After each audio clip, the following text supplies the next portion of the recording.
क्या कैसे हिम्मत किया आने के लिए रेजिडेंशियल एकेडमी? सर ऑप्शन नहीं था और कोई, ऑनेस्टली। मतलब सेकंड प्रीलिम्स के फेलियर के बाद although I prepared for mains 3 महीने के लिए, बट उसके बाद फिर घर आ गया and the Limbo period started. उसके बाद कुछ नहीं था करने को, प्रीलिम्स अभी बहुत दूर था। देन सर आई रिमेंबर जो मेल आया था आपका, एफआरसी का invitation mail, that came to me because I was a PTS student last year, वरना वो आता नहीं sir, and things would have been very different. But वो मेल पढ़ के सर ऐसा लगा कि at least somebody has touched that nerve, कि वो मेरे लिए ही आपने पर्सनली लिखा है। तो सर उस सबसे सिलेक्शन 2 बार नहीं हुआ था, तो मैंने कहा एक बार छोड़ देते हैं, देख लेते हैं, जो बोलेंगे कर लेंगे। एटलीस्ट खुद से जो करना था कर लिया था सर 2 अटेम्प्ट्स में, उसके बाद नहीं हुआ था तो I just trusted, like gave my self in. तो फोरम ने इसका पोटेंशियल जो देखा है और इसको जो तराशा है सर, उसके लिए सर फोरम को सैल्यूट है, दिल से बहुत बहुत धन्यवाद है। I don't have words to express my gratitude for forum institute sir. This is I am telling you sir. खुद सर शिक्षक हैं और उन्होंने अपने बच्चे को आईएएस बना दिया, तो कैसे? नहीं सर, मैंने नहीं बनाया, ये मैं क्रेडिट नहीं लूँ, आपने बनाया है, मैंने उसको गाइड किया है बस। And every year students are coming for UPSC preparation, I will tell them simply go to forum and start your preparation. They know how to make an IAS.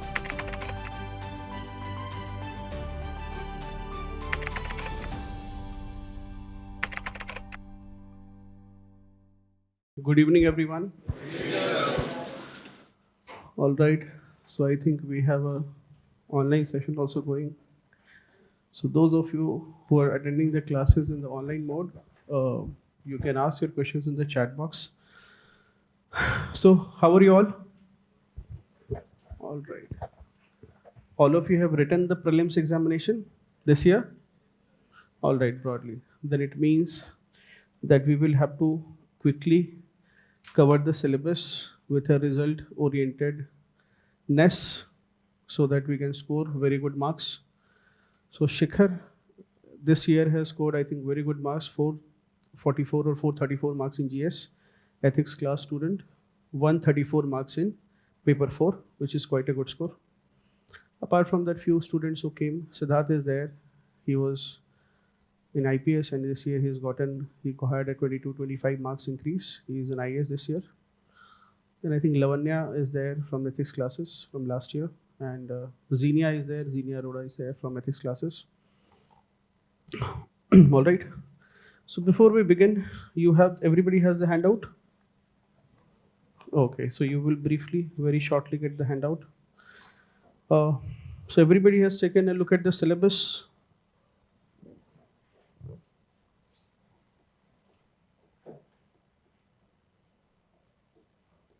The first class.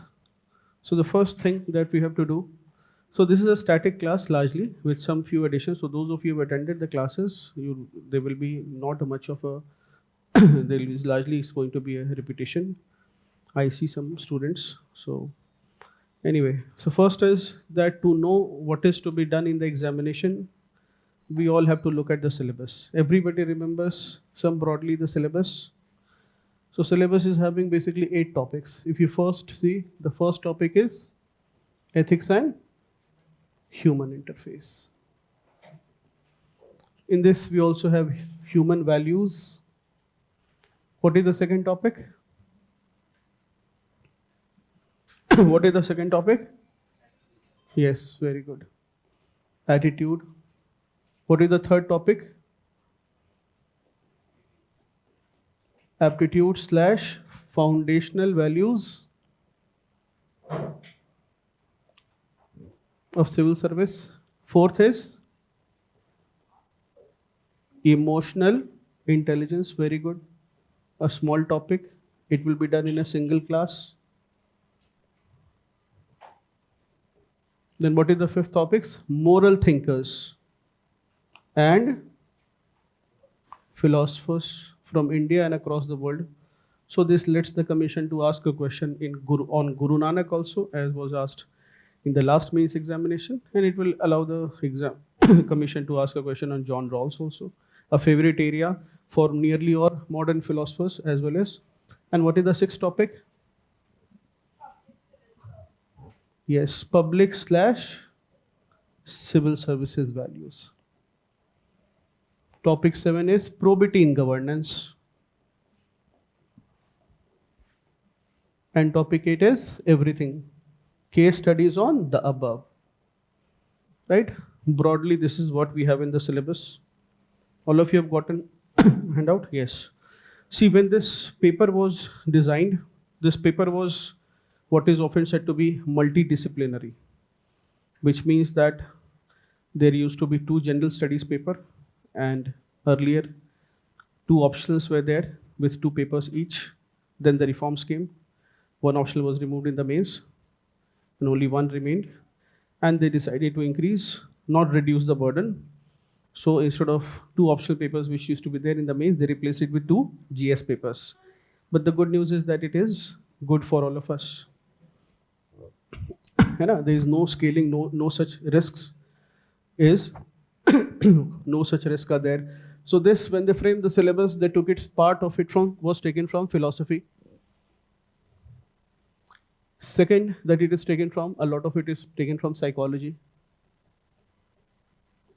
Third is taken from public administration. All this, all the subjects, the syllabus has been framed. If you closely look at the syllabus, which is why the nature of the subject, and as you attend the classes, the direction the class will take will also change. The subject will change rapidly as the topics will change. So you will suddenly feel it is too technical, suddenly in some places you will find it is too philosophical. All right. So if you see the syllabus, then philosophy from moral philosophy, this is the first one. This is taken from moral philosophy, which topics are taken from psychology? Attitude and emotional intelligence. So I call it, so this will be part of what is called behavioral ethics.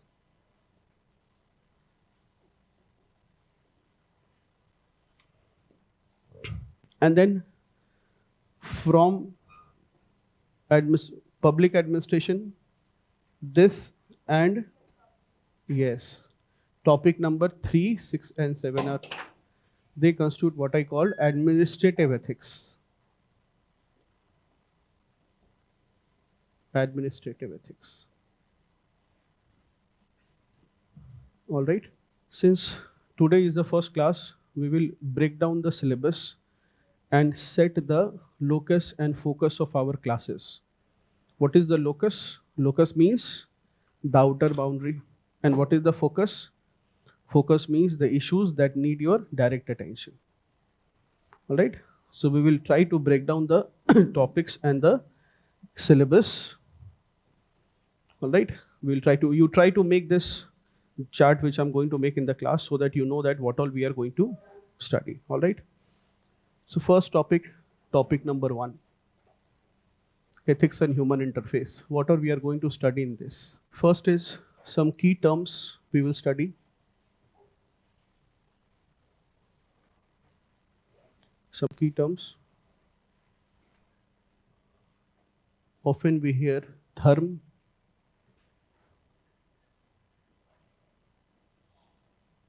morality,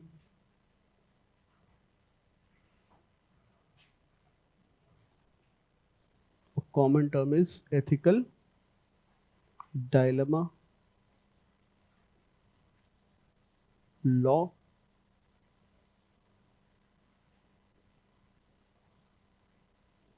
politics. So we know. Then we'll study ethics.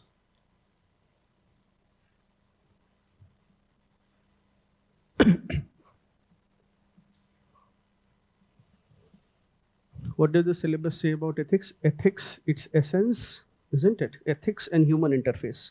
Essence, determinants, and consequences of ethics in human actions. Very good. So first we have to study what is the meaning. What does essence mean? Essence mean what is the thing in itself, right? So that will broadly translate into what is the meaning of ethics. It will also include what is the nature of ethics.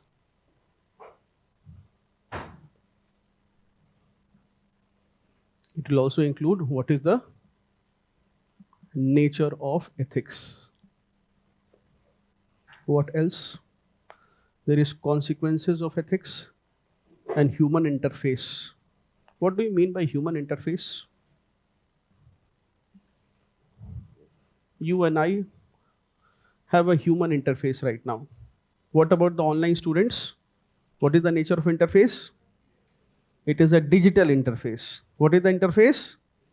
Digital. When I say it is a digital interface, it means that what is the medium between me and them, which broadly means how do they know me? All right, that is how do we know ethics. All right, so this interface will include both nature of ethics as well as what is called sources of ethics. What is the sources of ethics? How do we know ethics in the first place? Sometimes we also, or determinants of ethics. Broadly, they can be used, they'll mean the same things. What determines or what is the source of ethics? Then there is, am I going too fast? A little too fast? Need to slow down just a little? Okay. It means everyone wants to go home. Chalo. Yes, you are not able to find yourself, or you're not able to decide whether to sit or leave. Not able to see a chair? Come here, right in front. Depending on the kind of person you are, find a seat. If you are an AC person, locate yourself near an air conditioner.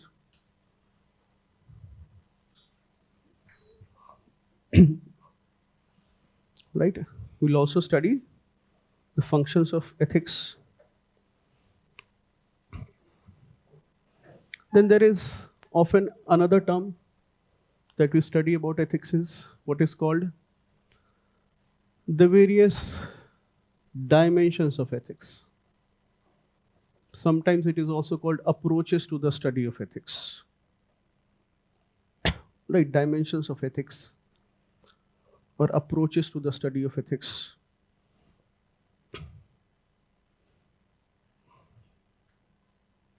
So one, broadly two approaches will be there. One is, or dimensions of ethics, consequentialism, in which we will also study about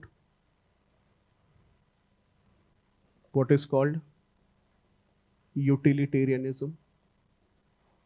In this, we will also touch upon what some people in this class are already practicing.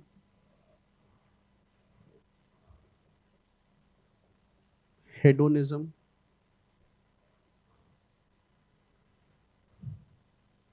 What is hedonism?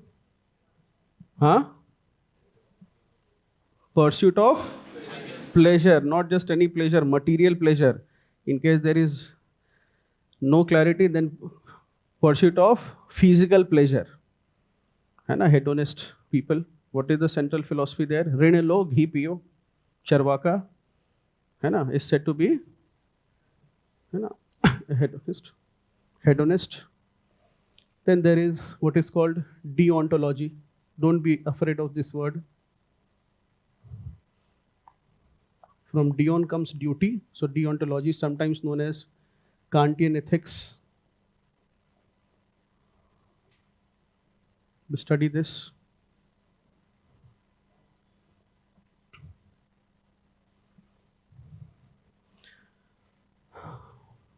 We study sometimes what is called God-based ethics. What is God-based ethics? It simply says that God is the source of ethics. Right? What is the day today? Today is day. Wednesday. Tomorrow is Thursday. So some people don't eat non-veg on Thursday. Why? They believe that God has told us not to eat non-veg on Thursday. If I ask you who told you, then you will say my mother told me. So we will study the problem of God-based ethics. Why? Because God did not come and tell you. He always, the problem with God-based ethics or God as a source of ethics, what is the problem? God does not come and reveal himself to us there is the problem of what is called intermediary, which means बीच में कोई रहेगा, somebody will be there who will tell us what God told, है ना? So for you said, my mother told me that God has told us not to eat non-veg on Tuesdays and Thursdays. Then you will ask your mother after this class. Then she will tell, Pandit ji ने कहा है. Right? When you will ask Pandit ji, who told you? How did God tell you? Then he will say, ये तो लिखा है. Right? Somebody will say it is Shruti, somebody will say it is Smriti. Right? So it is very difficult to tell what really God said, isn't it? So we'll study that also and the problems with it, and we'll explore its avenues, right? Then there is what is often called virtue ethics.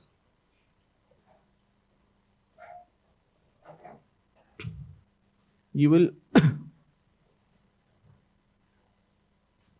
then there is situation ethics.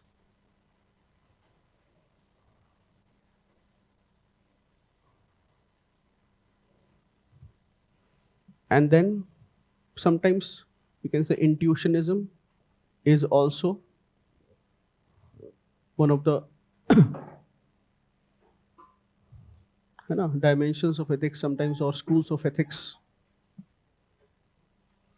But then more important than that, you will have few more things.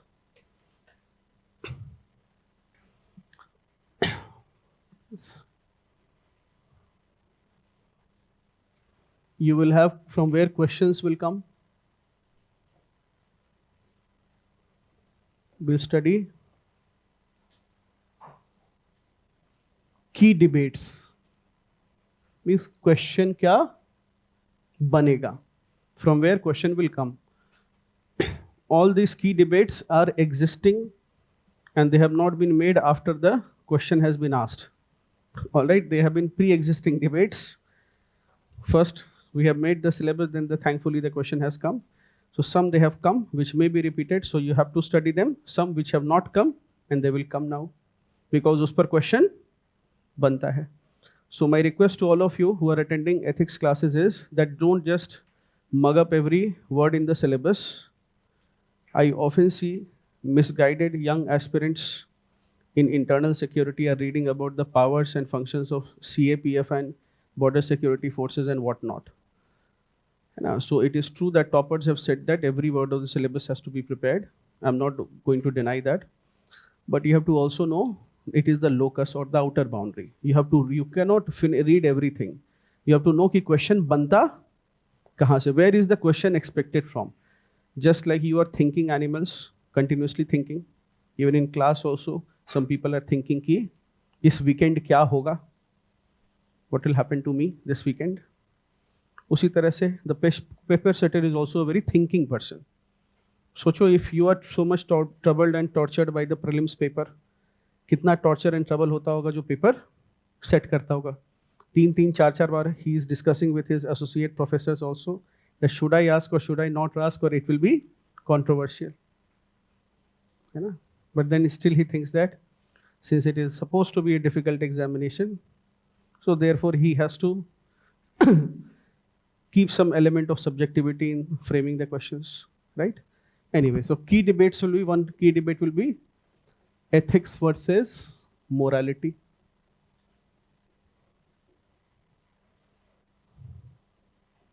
The other is ethics versus law.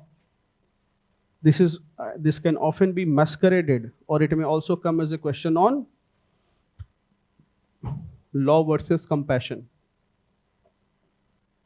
All right, the answer will be the same. Don't copy paste the answer, change the words.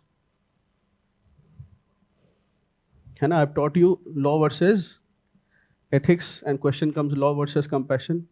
Don't go and write law versus ethics only. Everything will be the same, the word will change. We will see this, all right? Then ethics versus business.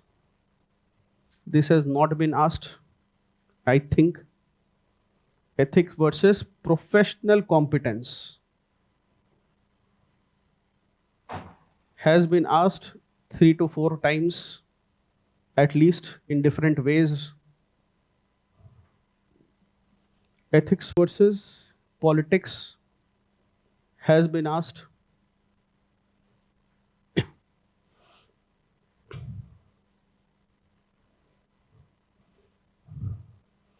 Ethics versus religion, you can expect a question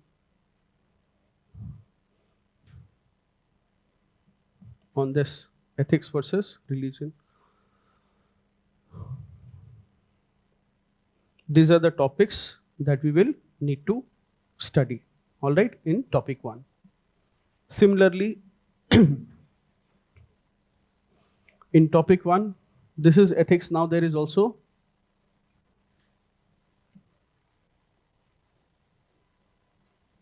values, human values. We'll study some key concepts. Those of you who are writing the mains this year, my honest request to you will be, do active learning in the class. Previously, the students who have cleared in the appearing year from the classroom. So I can remember at least 2 students who attended every single class. Smriti Mishra was there with rank 4, and Natasha Goel. When I lost my notes, I referred to their notes. So please don't have the attitude that right now I will write down everything and at home I will apply my brain. Whatever you have to do it right now in the class. Finish things off. Ethics is a thinking paper. Ethics requires you to think. Some key concepts such as belief, opinion, faith. From every word question can come. And of course, values is what we'll study. In values,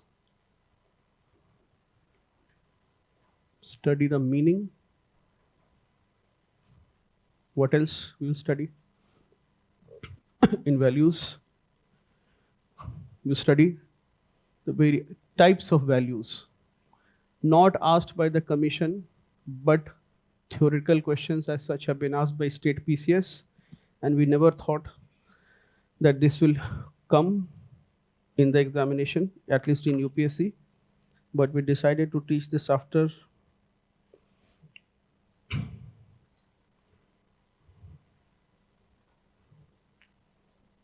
in 2020 the commission asked components of emotional intelligence. So this has been asked in Uttarakhand PCS and other state PCS also. Then we have to study some values, some important values.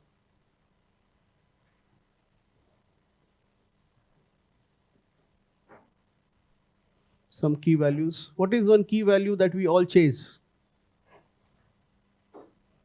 Happiness.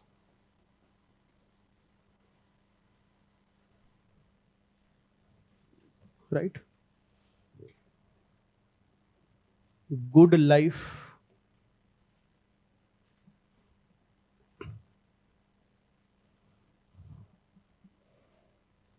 Success.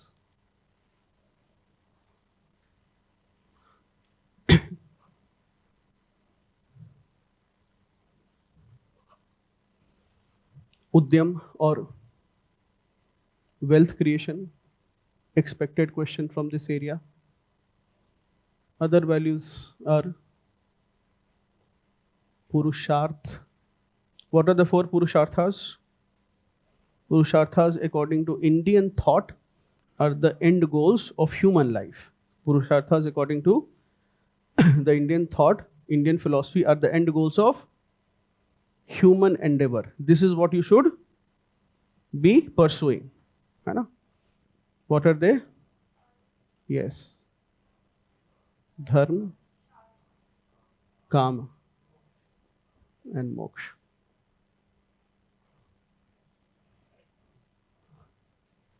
Dharma, Shastra, if at all you want to put, it will come under Dharma itself. And then, what else do we have? मैं erase नहीं करूंगा इन PPTs को, रहने दीजिएगा. Value inculcation. In value inculcation, whose role will come? Look at the syllabus. Role of family. What is the second word? Society. And third, not coaching institute, educational institutions in value inculcation. This is what is.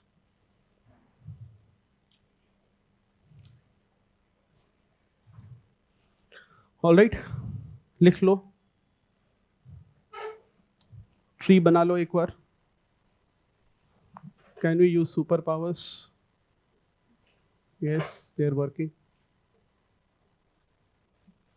So these are the things that we'll study. Shall we map the syllabus for all the topics? You can go home and check इससे कहाँ से question आ गए हैं. Then in topic 2, what is topic 2? What I will teach. Let's make it clear. Attitude. So one is meaning of attitude. Second is components. Structure and component broadly will be the same. What is the meaning? Components. One question that you will get is, if there is an attitude, then in competitive examination they will love asking this question, which is also given directly in your syllabus. Attitude versus aptitude. Which is more important in life and why sometimes? Then there will be attitude formation.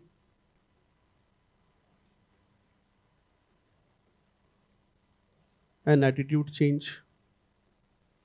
Another theoretical thing will be attitude and behavior relationship. Completely theoretical, but then applied question can come from there. Attitude and behavior. What else will be studied here? Types of attitude.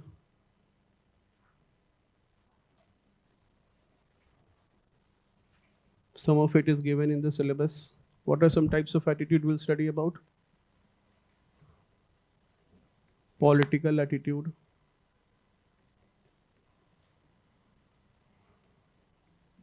Moral attitude question already has been asked by the commission.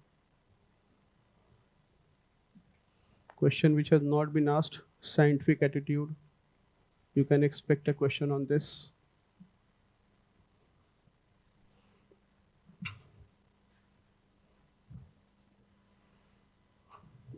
All right.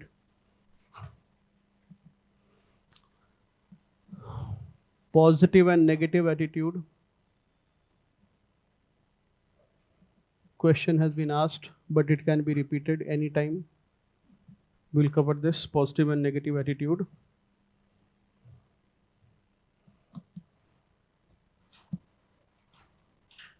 Direct question has been asked on this, bureaucratic versus democratic attitude.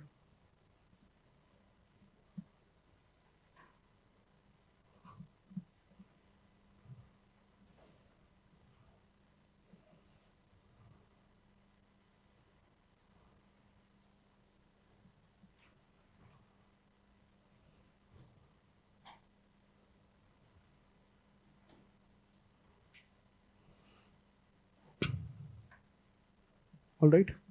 Then there are question will come from this area. Everybody has previous year question paper. So emotional attitude and emotional intelligence and attitude, I have combined the topics together. You see question number 6, positive attitude is considered. Look at question number 6. Are you able to see it? Yes, sir. Positive attitude question is there. Isn't it? Question number 12. What sort of question is there? Two different kinds of attitude. One is bureaucratic attitude, the other is democratic attitude. Question 13, happiness question is there. Isn't it? So, types of attitude, and then some questions that will be coming here and have application. applied questions will be attitude towards question. Okay, what some questions can be coming? One is attitude of civil servants towards society, and what is the current society's attitude towards civil servants.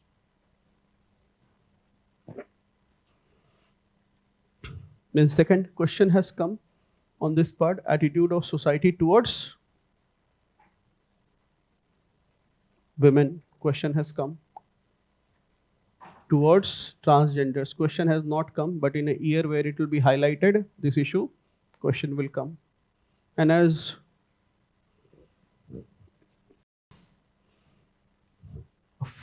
minister said that Indian society is not tax compliant. So question will come, what is the attitude of citizens towards taxes?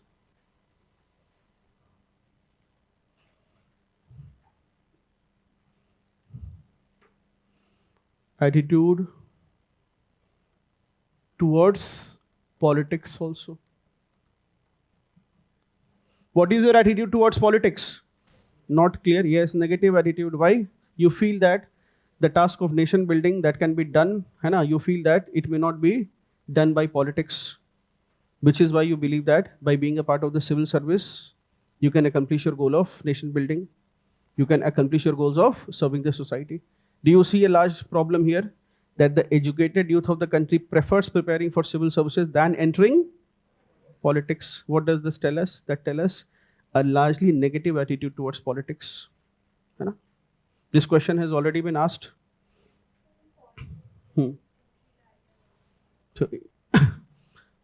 So she is rightly saying in politics there is entry barrier. In UPSC we have prelims exam. Big entry barrier, 10 lakh applicants. Some people are saying that no, 10 lakh applicants are there, only 4 lakh are appearing for the exam. Why? Again, I'm telling it is prelims. You will say, but 6 lakh don't write. I said, that is why, prelims. If there was no prelims, a lot of people would be कि भाई लिख के तो आना है, कुछ भी लिख कर आ जाएंगे. If there was directly mains exam. So why 6 lakh people don't appear for 10 lakh people fill up the form? Number is not increasing. Be happy with this. There is a reason why there is prelims exam. So prelims does not eliminate, apart from 12,000 people, other people, it eliminates the below 6 lakh also. है ना? नहीं तो everybody would be writing mains exam, कुछ भी लिख कर आ रहे होंगे, right? कुछ लोग अखबार पढ़े हैं, वो जाकर लिख कर आ जाएंगे मेंस में, लिख कर आ गए हैं, right? Isn't it? Yes, so this is our attitude towards, this is the topics broadly.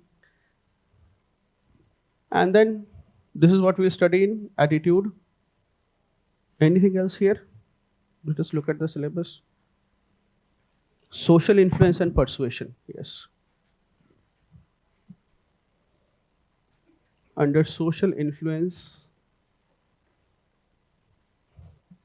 things that we'll study will be the meaning of social influence. We'll study persuasion also. Then we'll also study about techniques of persuasion.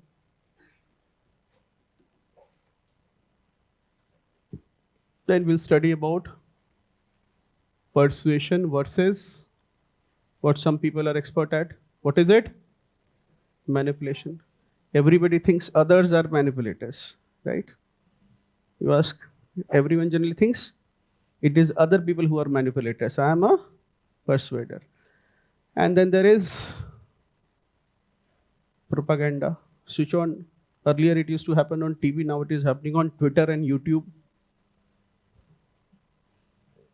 This is what we have to study. Propaganda is generally a state initiative or state supported. Some issues that come from here is in social influences.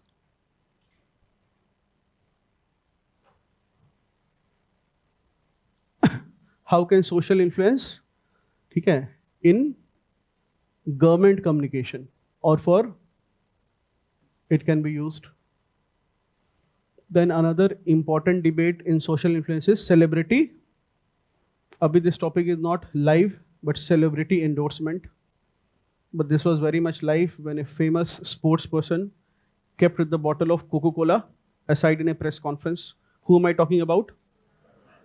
Very good. Ronaldo. He kept the bottle of Coca-Cola aside and said, give me a bottle of water. And the share prices of Coke fell by a few $1,000,000, much bigger than that, in fact. Right? Big challenge. It was a negative endorsement by a celebrity. Coke is saying, I'm sponsoring the whole event. Isn't it? But then no, he says, don't drink Coke, I'm also drinking water. So this is social influence, this topic. Then we have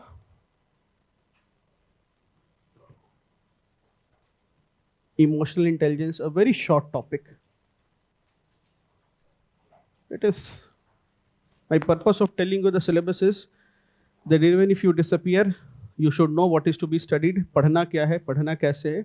Once you know that, है ना, you are good.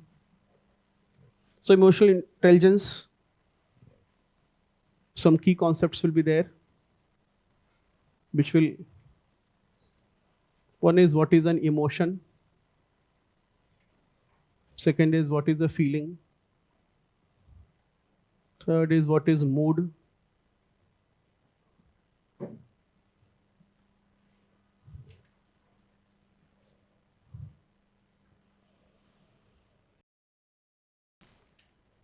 then meaning of emotional intelligence. Then we'll study about various models, trait model. You don't have to study it, very theoretical and not needed, but we will just one line you have to know. Ability model and Goldman's mixed model and its components. This is the question directly asked in 2020. So you have to study a bit of theory also. You don't know what theory question will be asked when, and it's a very objective question. You either know or you don't know. You can't make it up. Okay? And role of emotional intelligence in civil service. This is what we'll study. Role of emotional intelligence in civil service.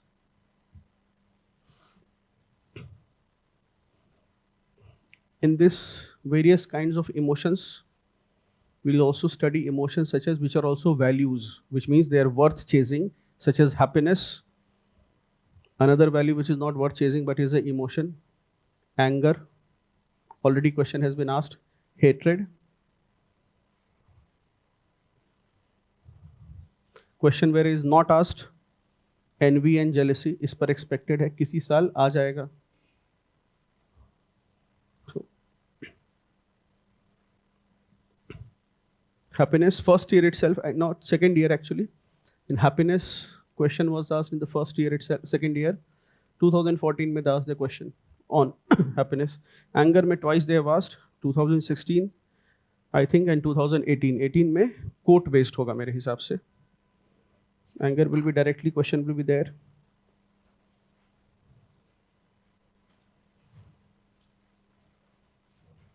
Question number 11. In emotional intelligence, you can see anger is a harmful negative emotion. Jealousy and envy, they have not asked.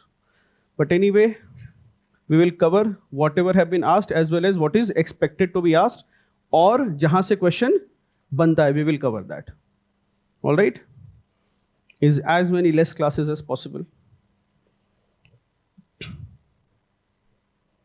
Trust. Question is also asked directly in this, but question can be repeated. Question number 15, if you see emotional intelligence and attitude, you can see question number 15 in that. What is the question? Current society is placed with widespread trust deficit. This was asked in 2014, relevant in 2015 also. Society is full of trust deficit. President Donald Trump, he said that, I know that Vladimir Putin is a reasonable man. I can convince him. And he also said that Elon Musk is somewhere as a friend. And now what happened just last week? He says Putin is crazy. And with Elon Musk also they have nearly fallen out. right? Elon Musk says that I know President Trump has announced a big and beautiful budget. I don't think anything that is big can be beautiful. You must have less government spendings. After firing thousands of American workers, government employees, now they've fallen out. Yeah. But Donald Trump, he said that Putin is crazy. He's blaming both Putin and Zelensky right now. All of Europe is telling him, we told you so. But one thing that nobody likes being told is what? I told you so. In fact, all of your struggle in life is also what? Your whole studies is you're doing so. That's what nobody tells you, I told you so. मैंने कहा था. कोई नहीं सुनना चाहता ये, right? Trust deficit has happened between, है ना? All right. And once President Trump gave a signal that he does not trust President Putin even a little, even Ukraine got on the offensive side, right? War. Then we have the next topic is what I call administrative ethics.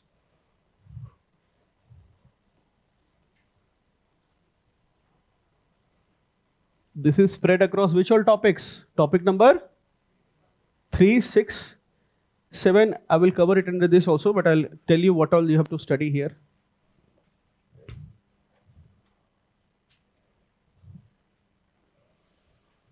See, first is you have to know in this some key concepts which we'll study. What I'll teach you. Some key concepts such as, well, civil service and how it is different from the second is public service. Are you trying for public service or civil service? Will you be a civil servant or a public servant? We'll be both. We will decipher. I'll solve this mystery for you by the time we reach here. ठीक है. Then, direct question, bureaucracy. We have to know what is bureaucracy. It's theoretical concept.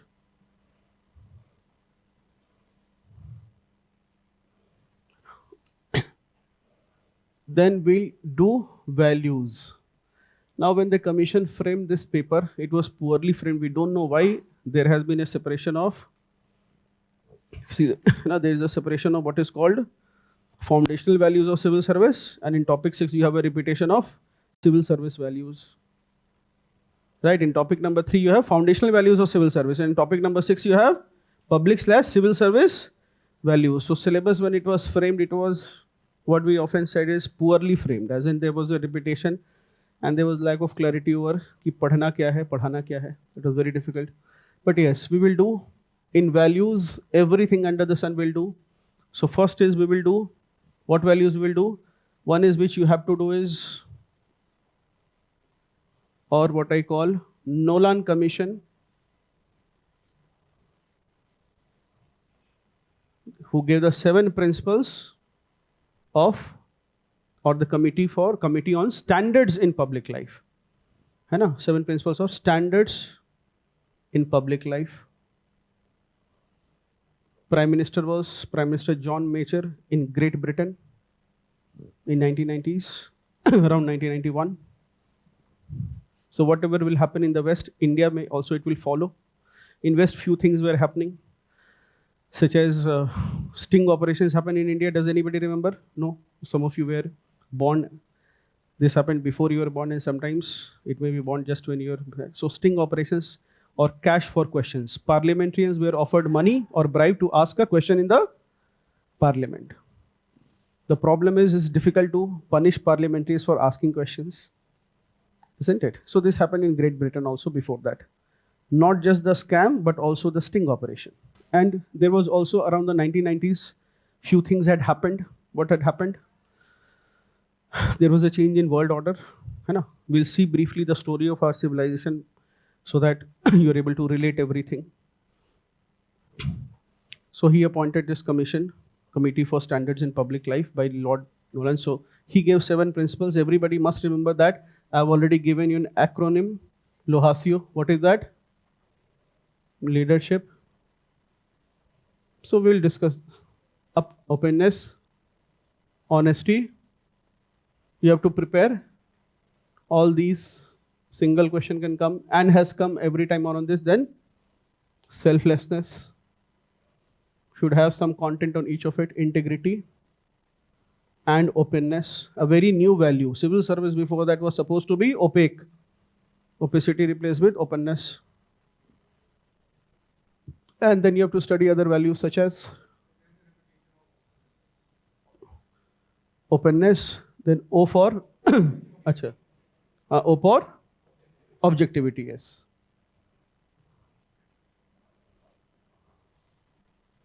From objectivity, we will have what is called non-partisanship, which also you have to study. And from non-partisanship, you will have what is called civil service neutrality. So these values also you have to study. With objectivity, you will also have non-partisanship. In fact, you will have impartiality, also directly given in the syllabus. From impartiality, you will have you're impartial, so you have non-partisanship, not in favor of any. Am I going too fast, बच्चा? ठीक है, लिख लो एक बार, ठीक है? ये सब पढ़ना है. कुछ बच्चे दुखी हो रहे हैं कि इतना पढ़ना है. We'll try to minimize the syllabus as much as we can and have, है ना, maximum output. All right. What else? Yes, compassion and commission. Asked like compassion is definitely what we have to study. From there, you have to study sympathy, empathy, apathy. Have you heard of bureaucratic apathy? What is bureaucratic apathy? है ना, there is disinterest, है ना, as if it does not matter. So these are some of the values that we'll be studying, isn't it? We'll be also be studying. Then in governance, civil service values. And now an expected question that will be this year is civil service reforms. Debate ho chuka hai shuru, and many years it has happened also since civil service reforms was. तो अब तुम्हारे समय में आ सकता है question. अभी tension मत लो. But the first committee that will come for civil service reforms, it is going to have one single recommendation. What is that recommendation? 2 changes primarily. They will begin with this. That will give you sleepless nights. Then we have another topic in this. Also one more value, probity. Then we have another, governance. In governance, what all are we going to study? Of course, the meaning. Then second is types, where we have something known as e-governance, m-governance, good governance, and ethical governance.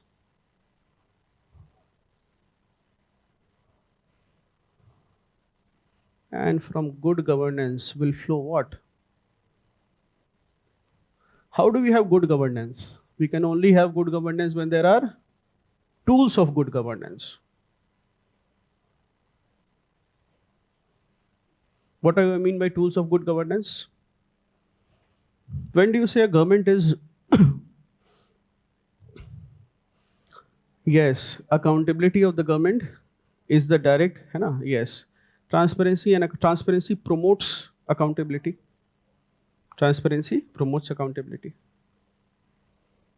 So this may look overwhelming to some of you who are new and have not studied anything. But as we will take these topics one by one, I will make it simple. And what are the tools? So some of the tools of good governance which have been brought in India are, remember, how do you differentiate a public servant from a politician? if there are few people in front of the janta, you know, so how do you know who is a politician and who is a civil servant? A very, pinpointed talks is done by whom? By the civil servant. Okay, fair enough. Why? Because he knows that he will be accountable for what he says. Politician may not do pinpointed talks. Why? Because there is only one tool for control of the public over the elected representative. What is that tool of control of the public over elected representative? Elections. That is the only one. We do not have a recall in our country. You're aware? Elections, no recall.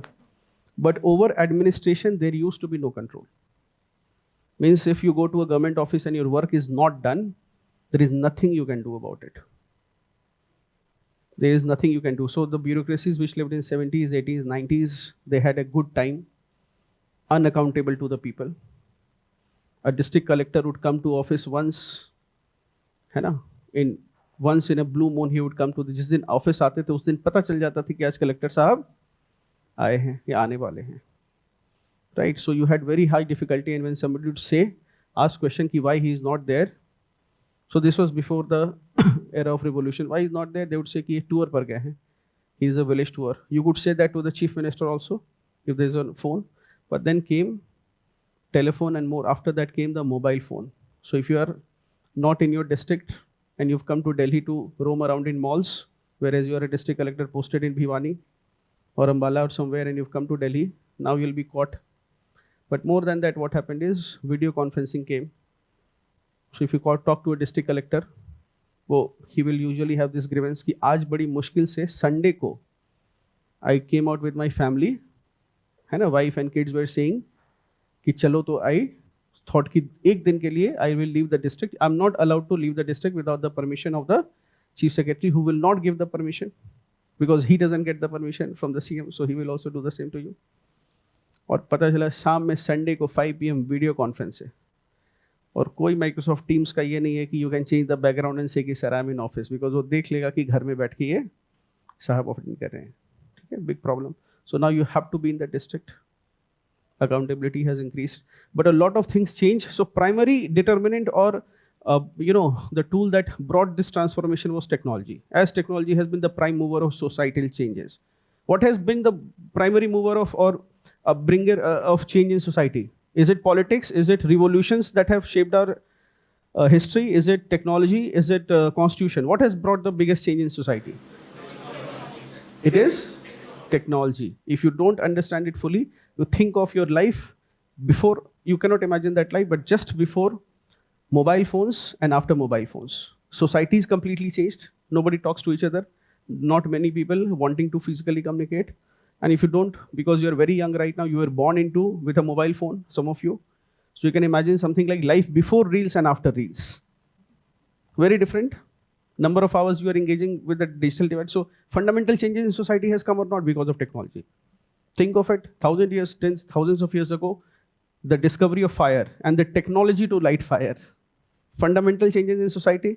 Now earlier, nobody would want the darkness or the night to come. But once you've discovered fire, सब सोच रहे हैं रात होने दो party करेंगे, है ना, bonfire तो जलाएंगे. One small edge over all other animals starts to build a different kind of society.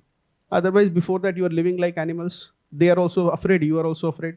They also cannot see. You also cannot see. है ना, तो you are in your caves जैसे बाकी animals रहते हैं, right? So technology has been the biggest change. But in our country, the biggest change or tool of good governance was brought by what is known as RTI. Because for the very first time, this act said that if a public servant doesn't do your work, you can write a letter to the government asking why my work is not done, and he's bound to give an answer. है ना? Within 48 hours if it concerns right to life, and within 30 days in normal circumstances. So let us say you have not got your certificate for something and you file an RTI. What happens? In 30 days, either you will get a reply, but more or less what will really happen, on 29th day you will get your certificate, and 30th day you will get the reply that certificate has been given, so this RTI application is defunct, rendered useless. है ना? There is no use because the certificate has already been given. Otherwise you are waiting for days, weeks and months. What are other tools of good governance? City and charter, given in the syllabus also. What are other tools? Whistleblower Act. What is the problem? We are not expecting a question that on Whistleblower Act. Why? This act has been passed by the parliament or not? Yes. It has been ratified, signed by the president or not? Yes. It has not been notified in the Gazette. Therefore, it is not operational. So we were not expecting a question, but direct question was asked in this. Another, not tool of good governance, but quality of service, which is given in your syllabus, and the government has come up with what is called a Sevattam model. This is something that is, you can always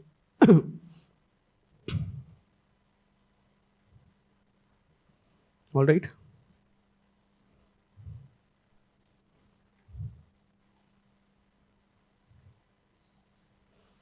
In governance, finally you will have, so these are some topics that we'll be doing in governance.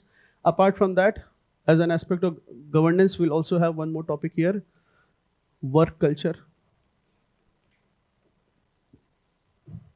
between private versus the public sector.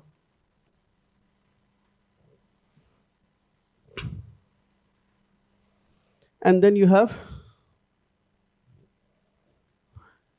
international ethics. Not much, few issues are there, which will be very beautifully covered in the classes. Yes, one is the issue of foreign aid. Foreign aid looks good, but what is the problem with foreign aid? Huh? Okay, there is a quid pro quo.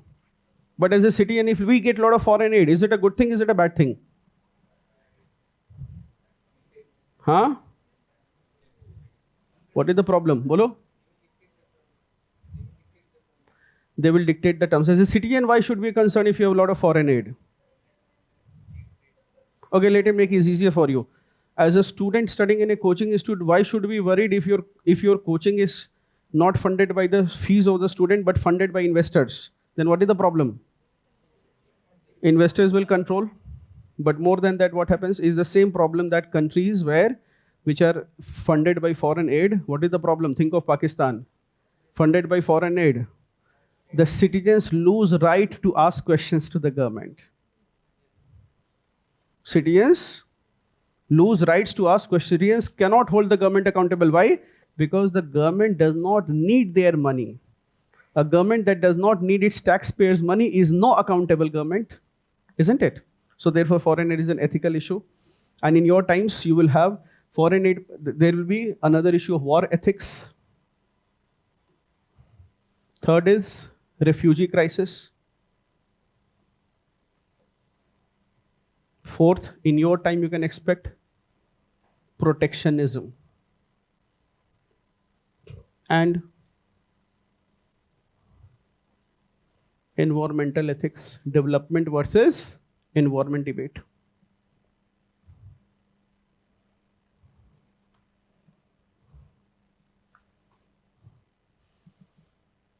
यहाँ पर good governance में एक चीज और है. Good governance में we have the issue of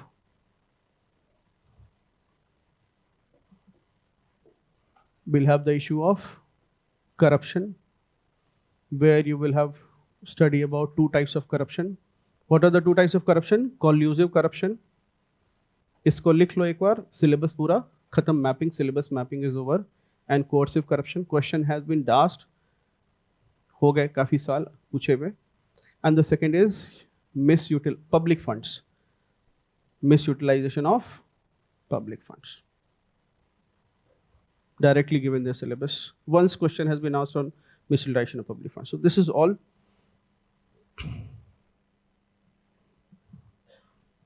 Yes, public funds.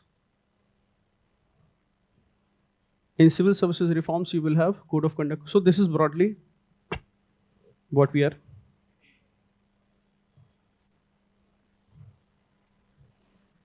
Everybody has written it down, the whole syllabus. Some people are saying writing in their mind, not in their copy. You will need it. All right, let us take some key concepts. First concept, dharma in ethics. How many of you think ethics is dharma? As anglicized as it can get. Is ethics the same as dharma? Or you broadly see it as, है ना, कि people are divided by jati and dharma in this country. So dharma, this word, it does not mean religion. It does not mean religion per se.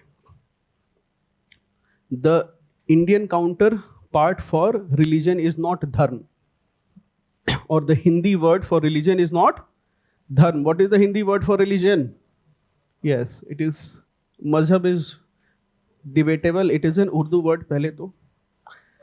Yes, so it is panth, which literally means a sect of a religion.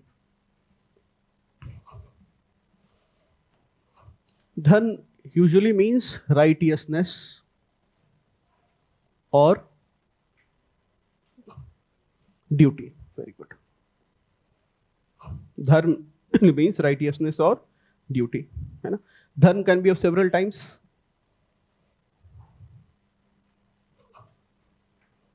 है ना?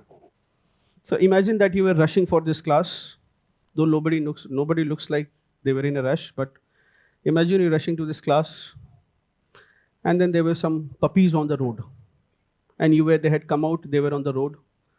What is your biggest fear? That they will be, yes, they'll be run over by a vehicle. But then you see the time and you feel that you'll be getting late for the class. Now, big ethical dilemma, what to do? Should I keep the puppies? And you are a dog lover. Yeah, because different people will have different ideas. So let us get it clear who you are. You are a animal lover. So you have this idea in your mind that let me save these puppies, keep them safe. But then your friend is saying, let's go. Right? So sometimes you have duties as another compassionate human being to save the lives of that another being, living being. But then what happens is sometimes duties conflict. So you have two kinds of dharma. One is different kinds of sadharan dharma. This is the ordinary duties. These ordinary duties that are applicable to all. Ordinary duties applicable to all are there. And then there is swadharma, which means, yes, duty by virtue of one's position.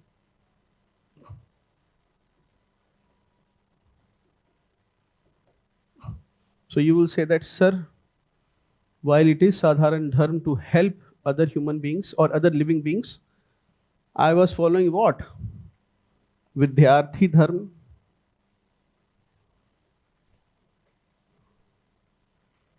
है ना? Isn't it? Conflicting duties cause dilemmas. Some people have their different. This swadharma, there can be kshatriya dharma.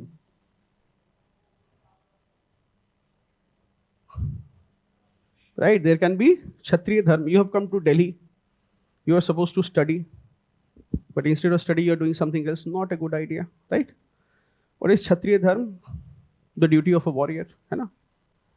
So in the Bhagavad Gita, confused Arjun, he asks Lord Krishna that why am I fighting this battle? For in the battlefield, I don't see enemies. I only see my own brothers. है ना? So why am I fighting this battle? For victory? Lord Krishna says no. Arjun is bewildered. He says for defeat. Krishna says no. Then Arjun asks, why am I fighting? He says, because it is your duty to do so. It is your dharma to do so. So why should you study when you are coming to Delhi? You have told your parents and therefore it is your duty to do so. So padh lo achhe se. And then there is what is called another term that has been very famous, Sanatan. This is what? Eternal. Sanatan here means since times immemorial.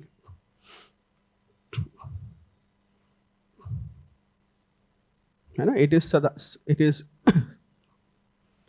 if you see dharma or duty, do they have a mention in the constitution also? Yes, to abjure violence. Which fundamental duty? 51A, it should be J, abjure J, याद रख लेना आपसे, prelims की भी तैयारी हो रही है जो याद नहीं कर पा रहे हैं, isn't it? और compassion for living creatures, G, compassion for living creatures.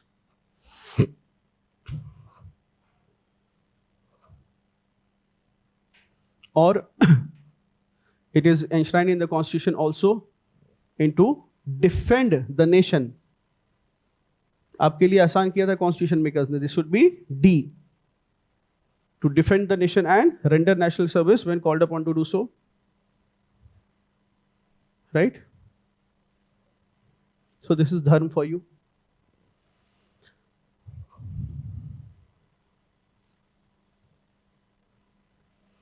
Let me ask you a question. Imagine a scenario. All right. Imagine यहाँ chat box को नीचे कर दें थोड़ा. Some people may be chatting, I may not be. Imagine a scenario, you are traveling in a train. All right. A very simple classical dilemma. You are traveling in a train, and what happens is that there is an old lady. She does not have a ticket on her. What is a ticket? A ticket is a legal document that allows you to travel in the train. In its absence of that legal document, you can be deboarded or fined. And you are a TT.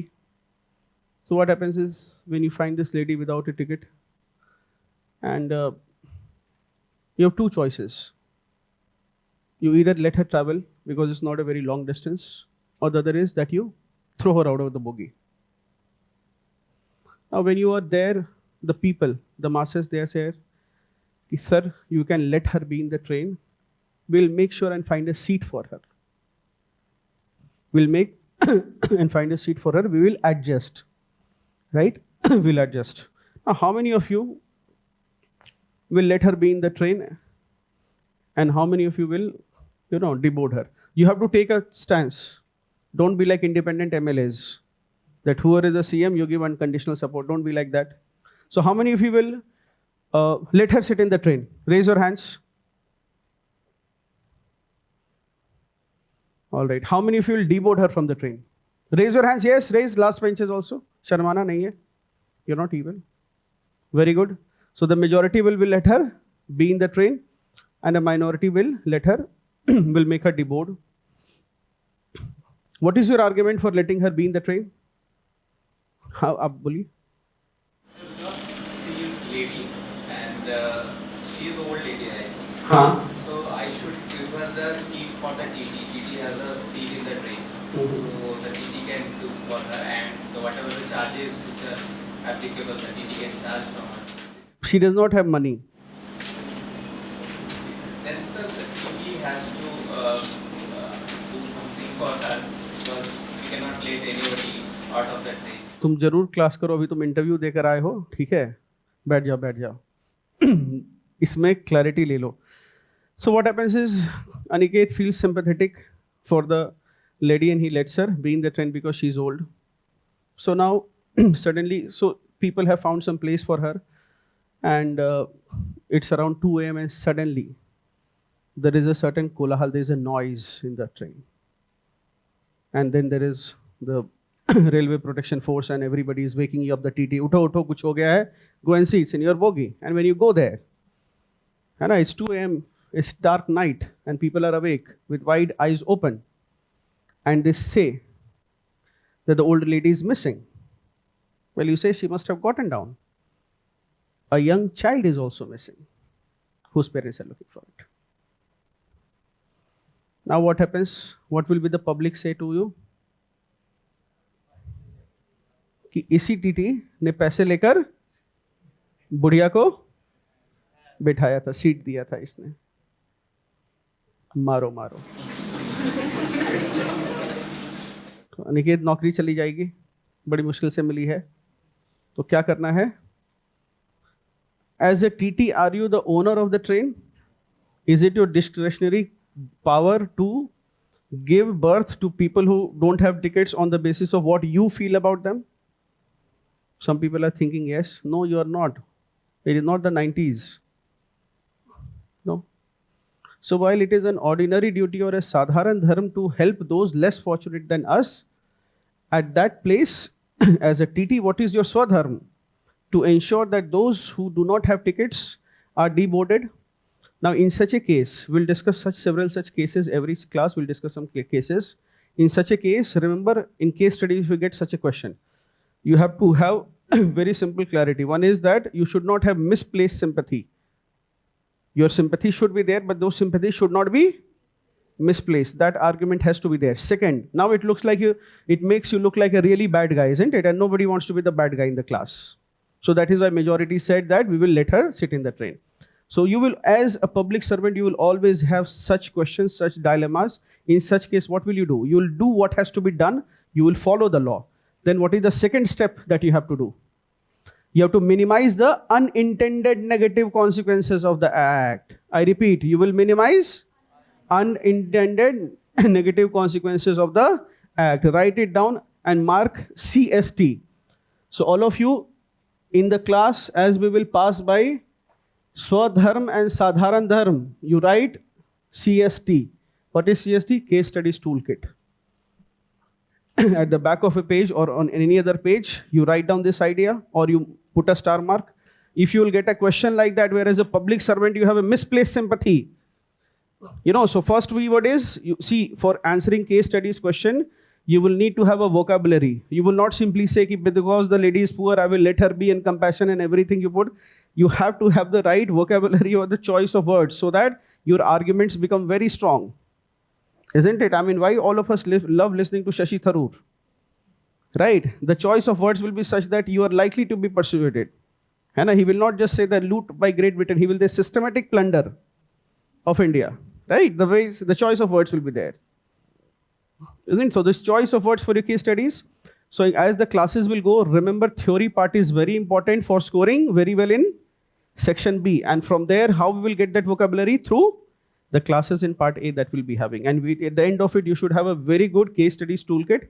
So whenever you get a question where there is a public servant who's in a doubt whether to be compassionate or to follow the law, what he should do? He should follow the law. We will have a counter argument also against it. Okay, we'll do law and compassion or law and ethics. All right. Next term is morality. What is morality? Morality is basically the individual notion of right and wrong.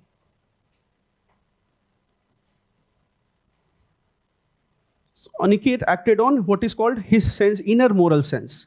His inner moral compass said that let the old woman travel in the train. Right? And he was influenced by the wider public opinion, and public opinion will always be guided by what? Sentiments.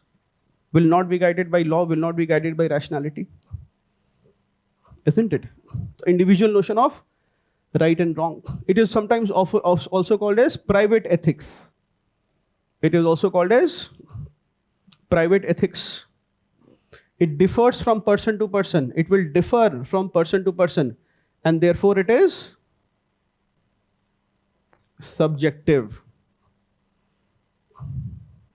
If I had asked this question, that whether we should deboard the lady or we should let the lady be, if I had framed it differently. So this question was more about your morality, which is why there was difference in opinion. But if I asked, the question was framed differently and I said that what does code of ethics for a TT say? Then I'm sure all of you would have said that code of ethics as well as code of conduct for the TT says that, you should show no discretion when it comes to matter of whom to allow in the train and whom not to allow. Isn't it? So those of you are curious, you should know that in this case, how would you minimize the negative unintended consequences of your action? What was your fear? You deboard her from the train, she may not reach her destination, and she's poor, vulnerable, old. She reminds you of your grandmother or grandparent, right? That was what, and that emotion evoked a sense of morality, which was away from what the law said, isn't it? But little were you aware that that old lady was engaging in child theft, and because she did not have a ticket, so therefore she was not even at the ticket counter, or she does not even have an electronic record.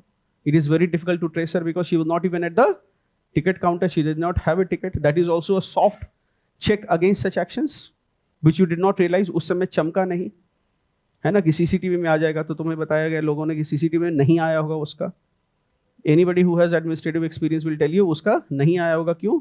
मुश्किल आया होगा क्योंकि counter पे तो लगा रहता है, और जो लोग इंटरनेट से लेंगे their digital track is Aadhaar authenticated, so therefore you can catch them, so you are worry free. Now पता चला कि एक टीटी ऐसे हैं जिन्होंने ऐसा काम कर दिया है, you will be met with suspension in such matters, right? Big trouble. अब लग रहा है कि कठिन है नौकरी, है ना? So therefore negative consequences, what are the negative externalities? She may not meet her destination, she did not have money and it is night, she is vulnerable. So what actions will you take? In every case study is asked question, please take actions that mitigate or reduce the negative unintended consequences. A, you will ensure that she is deported safely to a railway station. Second is that since he is senior citizen, you speak to the station master. Third is you will reach out to a non-government organization which will ensure that she is in safe custody and due care is taken for her. Yes?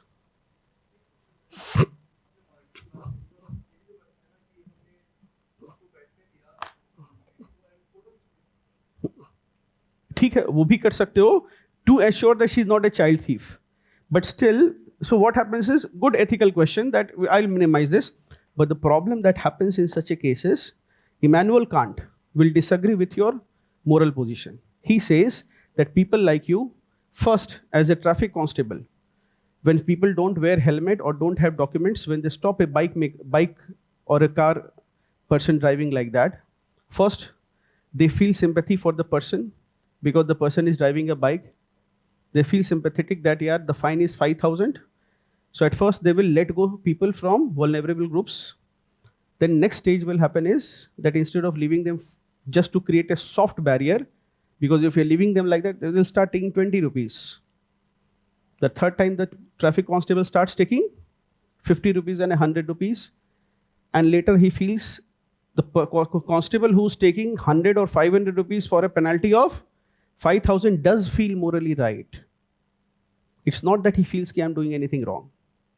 So therefore, what does it? So the Immanuel Kant would oppose your position. Why? Because he says that not doing one's duty is ethically wrong. Under all circumstances, it is wrong. Under all circumstances. So Kantian ethics, several schools of ethics are there. They will agree that it is wrong. You're not doing one's duty is always wrong. All right, morality is subjective, so therefore it is difficult to codify.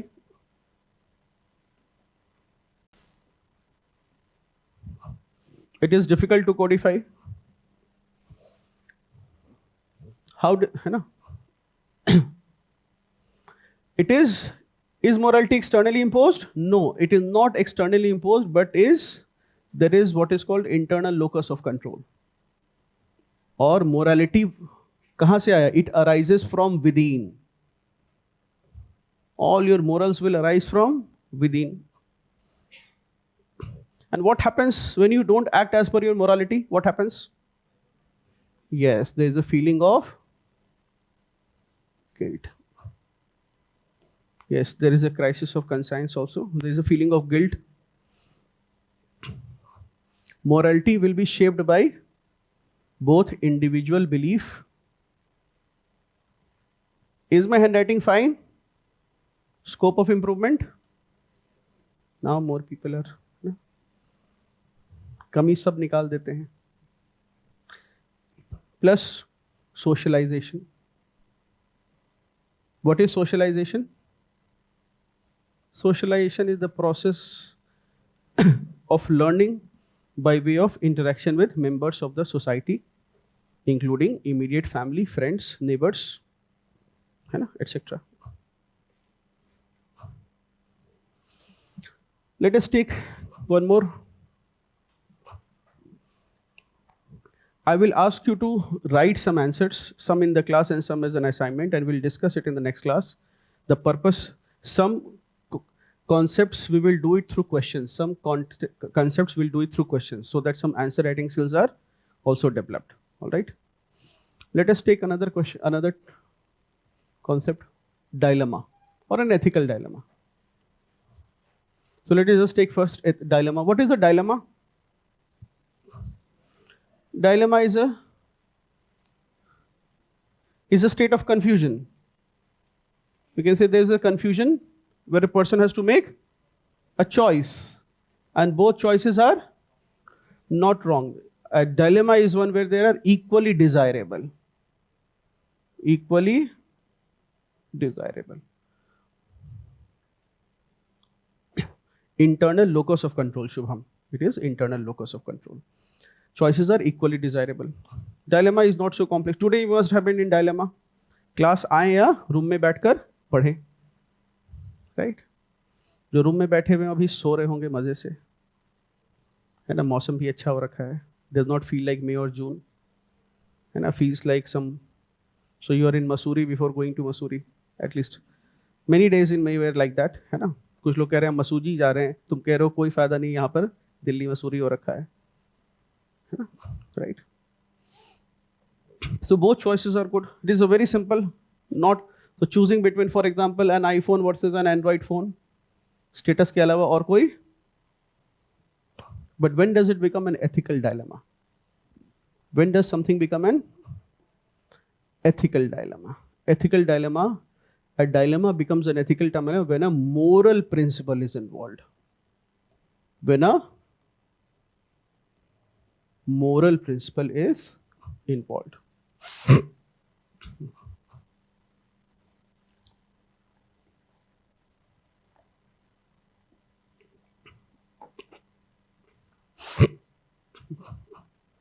Now, write a line. Ethical dilemma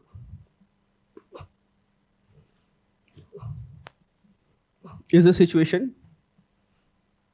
Ethical dilemma is a situation where a person has to make a choice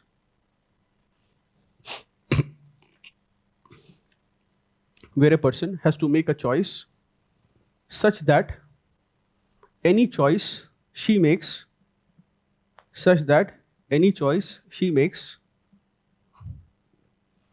will violate at least one moral principle.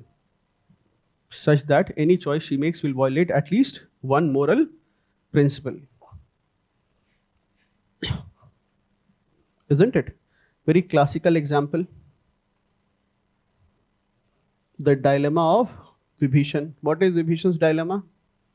He has two choices to choose between Ram and Ravan. Everybody knows the example. Nobody writes in the exam. Nobody writes in the case study. So when you get a question, है ना, in case study, what is the ethical dilemma? You do, and if the ethical dilemma is very strong, then you do compare it, right? Especially in the case of whistleblowing cases, right? Your friend is doing something wrong. Whether will you blow the whistle? Everybody knows what is whistleblowing. That is the expectation from the class, at least. So in that case, please make a diagram. Please do use a tool of comparison. What is the tool of comparison that we have? You compare it to Vibhishan. What is Vibhishan's dilemma? That when he chooses Ram, what principle he violates? He violates the principle of loyalty to kith and kin. Important principle. Kith and kin is more than friends. Remember, not in your 20s. But if you're, as you will grow old, you will realize that what will remain in life will be kith and kin and relatives, and those related by blood only. So you'll say, Mom, I need to leave my studies and help a friend in need. In going to the hospital, parents will not fully support it. But दूर के चाचे के या मामे का लड़का अगर भी होगा तो parents कहेंगे जाकर देख लो एक बार या कुछ ऐसा. That will be a problem. All right. So here, if he chooses Ram, loyalty to kith and kin, and if he chooses Ravan, then he goes against dharma, violates the principle of righteousness. Why? He's supporting someone who's a wife stealer. Isn't it? Big problem. Yes. All Ramayana examples you can use. You can use Dasrath here. Dasrath has to choose between whom? Kakei's words.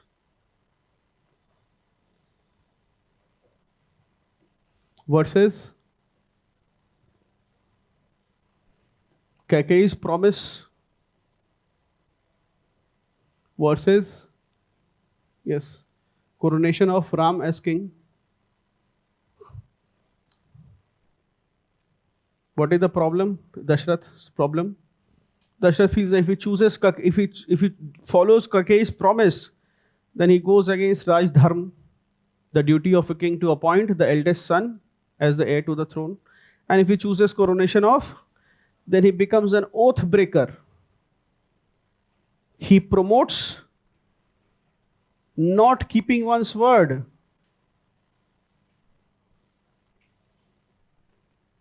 It amounts to telling lies. Right? Big problem. So many examples are there. Ram will also have several ethical dilemmas. Biggest dilemma will be which one? Several dilemmas. Yes, Bali. Kishkindha Naresh. Bali. So you're aware of that part of the story where he needs the help of Monkey King Sugriv. But that Sugriv's kingdom has been taken by whom? Bali. What is Bali's unique power? Yes. If he fights somebody amne samne, when he meets somebody on the face, half the power of the opponent comes to this person.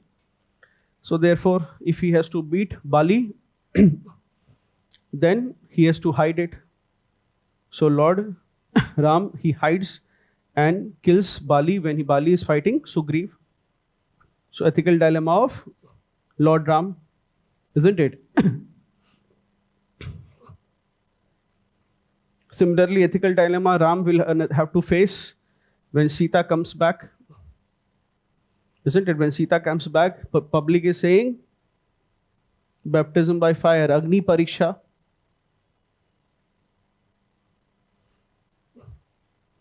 Two duties are conflicting.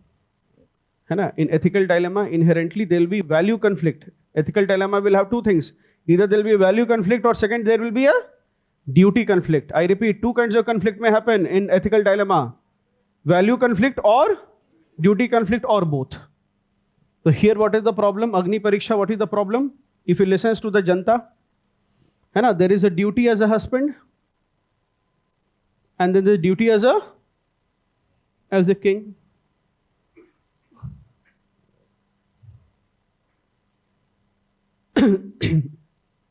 Sita will also have this ethical dilemma multiple times. When a man drew a Lakshman Rekha asking her not to step out, right? And then a Brahmin comes asking for alms, isn't it? Sita's dilemma. Okay. Either she can step out of Lakshman Rekha,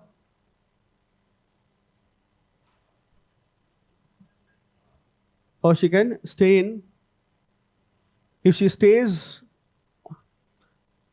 in, she is keeping her word. She keeps her word to Lakshman. But what does he violate?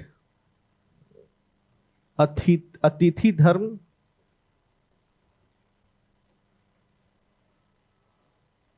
A guest comes to your house and you're not. Atithi. Atithi means guest. And she steps out of Lakshman Rekha, then she breaks her word or does not keep her word to Lakshman. Lakshman had taken,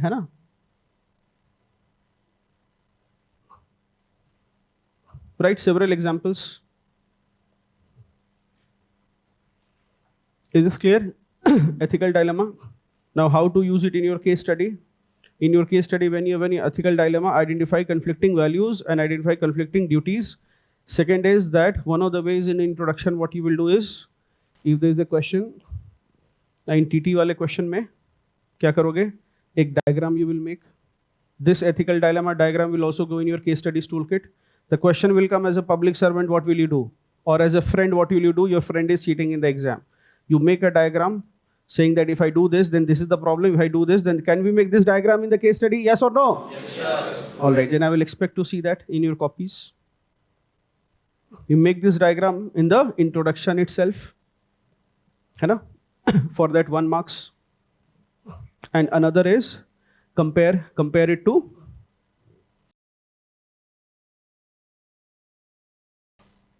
see, we will use 4 tools in social sciences. This is important for your essay as well as we'll use some 4 tools. Okay? Some tools you will use in your overall answer writing. All right, we will do it in other places also. The first is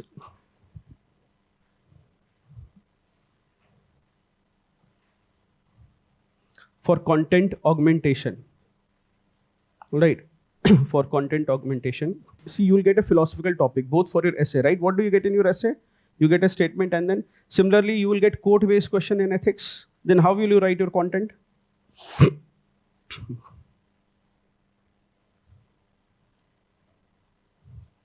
See, let us take one question. In fact, I've taken this in every class, so it may be a repetition. I'll discuss this question. So you get quote-based questions, all of you. I've seen the previous year's papers. I have put quote-based questions. We'll see how to attempt them. Quote-based questions, quotation of thinkers has been given. I'll tell you some tools and techniques, and I will try to let us brainstorm this, both from the perspective of an ethics paper as well as a essay. In essay, we will go overboard, but few tools and techniques you use. So you get a question like, for example, be the change. Yes, you want to see in the world.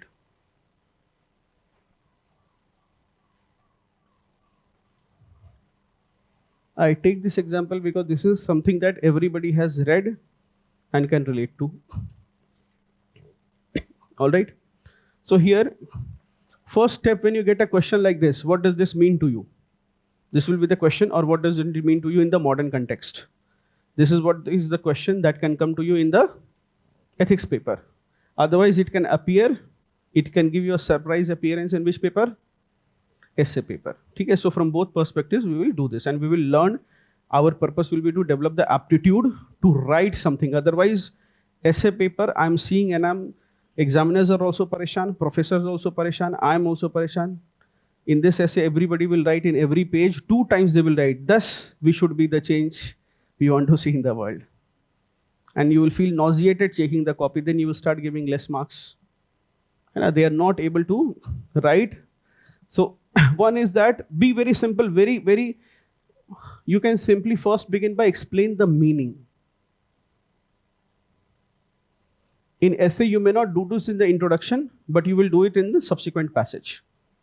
All right, explain the meaning. This is something that is what I often call obvious truism. Most people don't do it because they think कि ये तो obvious है. बहुत लोग ये नहीं करते हैं.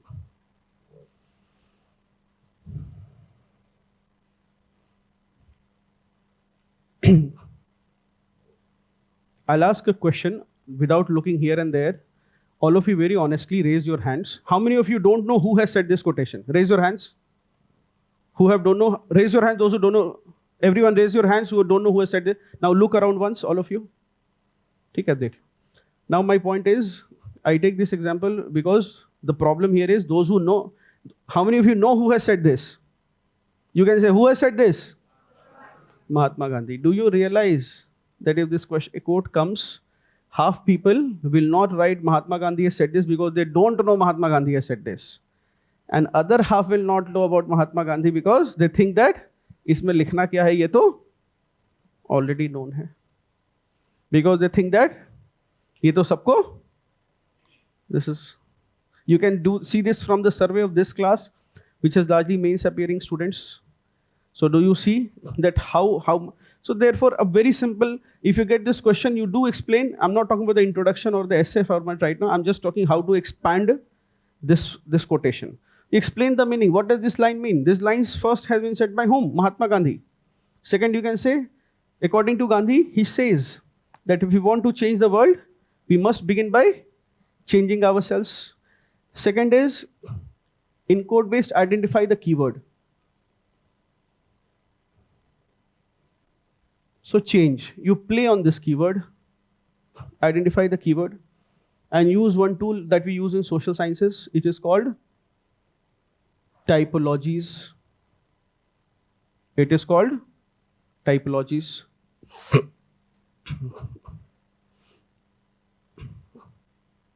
You say that change can be of several types. How do you make types of things? You add adjectives to it. What adjective can you add before change? You can say change can be of several types. Change can be internal versus external. Mahatma Gandhi is talking about which kind of change? Internal or external? Very good. Change can be physical or spiritual. Physical, material, or spiritual. Gandhi is not talking about physical change, he is talking about spiritual change. Change can be sometimes short term versus long term. What is Gandhi talking about? Long term change, everlasting change. It can be temporary versus permanent.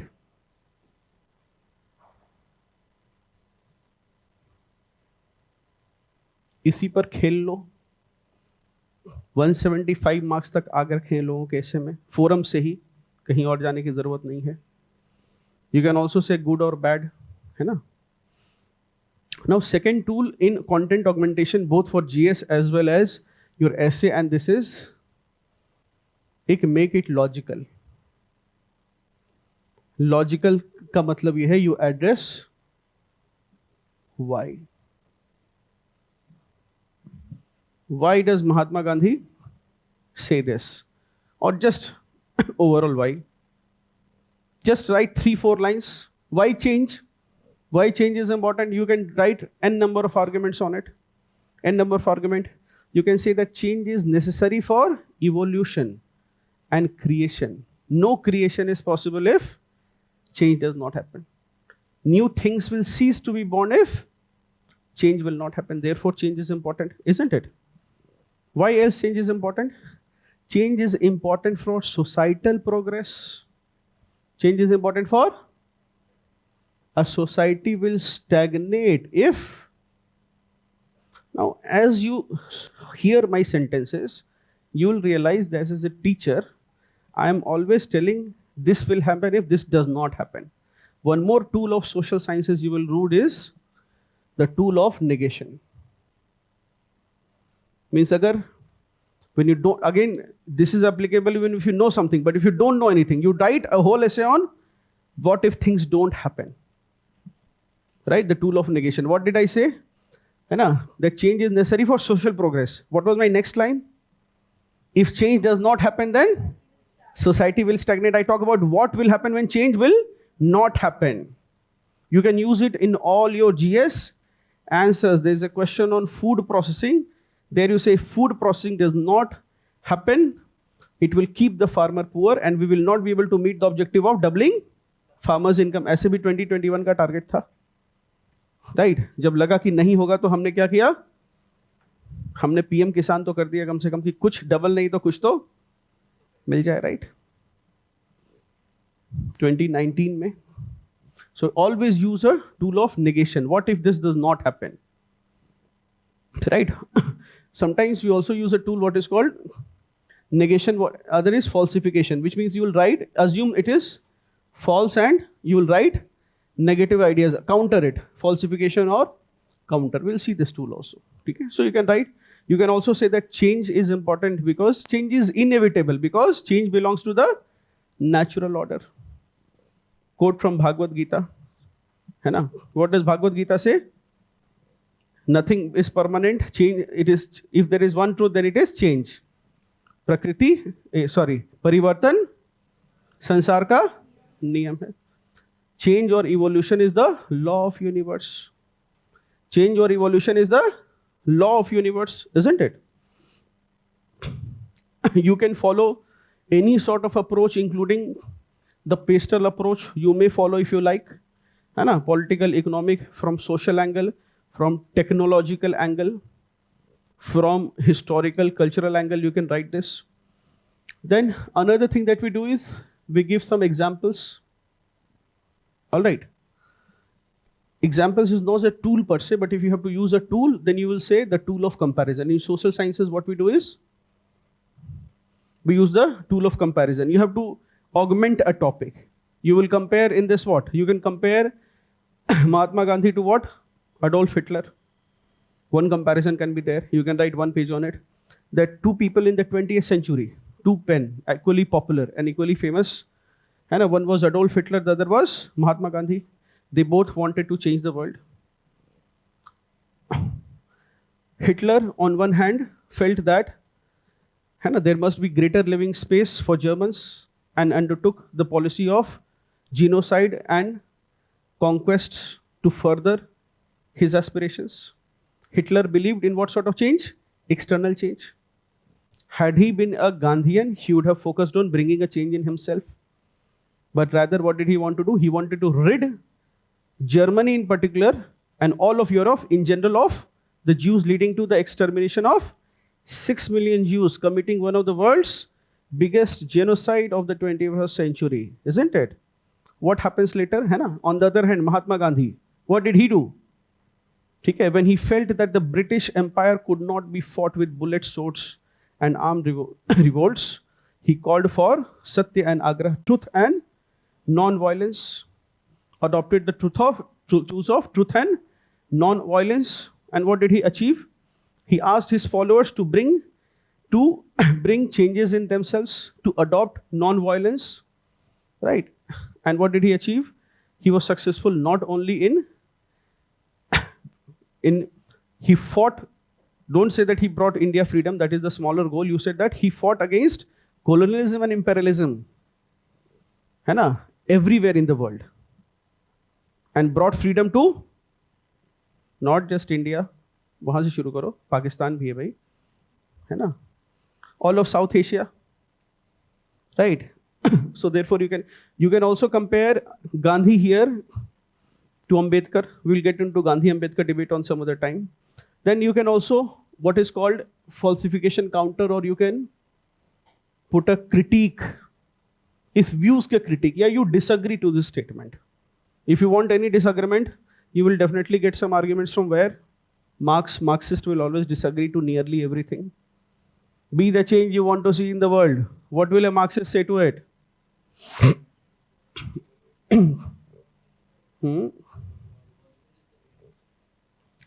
Marxist will believe that not within, but it is revolution which is the way to bring any sort of change. If we have to bring, then it is through a revolution. Okay. So Marxist will say that, but more than that, look deeply. Marxist will also say that this statement by Gandhi is elitist and classicist. Why? Because it puts the onus on oneself for bringing any social change. It puts the onus of, the whole onus is put on whom? The individual for bringing change. The whole onus is shifted, isn't it? It blames the individual for his poor state. तुम कह रहे हो कि I want to change the world, बाहर व्यवस्था ठीक करो, और तुम्हें क्या कह रहा है? तुम खुद में परिवर्तन कर लो. What happens? It shifts the blame on the individual. It blames the individual for his poor condition. Closes the door for any revolution. तुमने कहा, I'm not happy with the state of affairs of this country. Let us bring a revolution. And what does Gandhi say? पहले खुद में change lao, sudhar lao. So a Marxist critique of Gandhi will say that it puts the onus on blames on the individual, right? In essay we can write this, even in this, what does it mean to you? You can write a few lines of critique also. It also, you'll see, it has the undertones of duty as against rights. It has the undertone of duty as against rights. Is this clear? It has an undertone of duty or not? So you will say कि sir AC थोड़ा काम नहीं कर रहा है. मैं क्या कह रहा हूँ? Be the ठंडा पानी पी कर आओ. अपने में पहले परिवर्तन लाओ. है ना? Wear cotton, you will feel cooler. Right? नहीं तो लेलन पहन लो. Right? Things are this like this. So therefore there is an element of or undertone of duty before rights. And some people will also argue, Marxists will also, will argue that it leads to be the change you want to see in the world. You are saying municipality is not picking up garbage. I am saying you be the change. So do you see that in such a case, it will lead to withdrawal of the state, right? It will lead to the, when we are putting the bonus onus on the individual, it will lead to withdrawal of the state. है ना? It will not promote a welfare state, as it will look for individual contribution, isn't it? You can then if it is an essay or even otherwise, you will not have this much scope in a ethics paper. But if an essay, see, essay mein you have to make your essay what is called objective, which means when I'm reading your essay, I'm able to get points from there. I repeat, when I'm reading your essay, I should be able to get some points. So you can generate further points. If this was an essay, not so much in code-based paper in ethics. If it was an essay, you write at least 2-3 pages on changes that India needs. Changes that, इस पर 2 पन्ने लिखोगे. Several kinds of changes that India needs. है ना? What changes India needs? Gender discrimination. India needs to do away with dowry in social practice. Do away with gender roles. What gender roles are there? Bringing up the child, caring for the family, cooking in the house. This is the role of the woman. है ना? Do away with gender biased language. That is why in ethical dilemma definition I used she. है ना? JNU has also brought some change, I think. Kulpati se, they have said Kul Guru. Gender neutral language is there instead of Kulpati for the vice chancellor. The word has been Kul Guru, a more gender neutral term. You can talk about several things. The changes that India, if it is an essay, you will talk about the political reforms. You can talk about civil service reforms. है ना? You can talk about social changes such as caste-based discrimination, intercaste dining, intercaste marriages. You can talk about changes India needs, climate change. Write one whole paragraph. Now, when you write this, just because it does not look, you always, whenever you're reading a Hindu article, also you'll see that when an article is written by a thinker, he will say there are 5 broad areas where India needs to change. So you also leave a dash. There are dash broad areas where India needs a change, because you will not get the time. पता चले वहाँ 5 लिखे और 3 ideas ही आए essay में. So you leave that dash and says firstly, then you written one paragraph. Secondly, written another paragraph. Thirdly, fourthly, जितने points हो गए लिख दो. There are 6 major areas where India needs to change, and if these changes are brought at individual, societal, and national level, India will be a developed nation by 2050. Can you write an essay like this? When I'm reading your answer, instead of reading the sentence, thus we should be the change you want to see in the world, am I able to find more objective points? Am I able to find more diversity in your essay? Isn't it? So therefore, once I'm going to give you very good marks. But if you're coming back to the topic again and again, then there's a problem. So this is what, in your essay also, I want all of you to see that you please write some places. There are 4 broad areas, there are 5 broad areas. Even if you read Shashi Tharoor's articles, what will he say? There are 4 principles that we have to follow. Even he doesn't know how many principles he's going to write. When he'll write 4 principles, then he's coming out with 4 principles. This approach you have to practice in the coming 2 months, bachcha log. ठीक है? There are, है ना? Especially in an essay, you will make it lot of, है ना? You can make it lot objective, right? Other tools in social sciences that you will use is, as I told, comparison, negation. Also, I told you. Causation or answering why. In every question, try to ask a question why. If there's a question on why we should end poverty, then you say ending poverty should be ended because it is not an economic issue, but it is a human rights issue.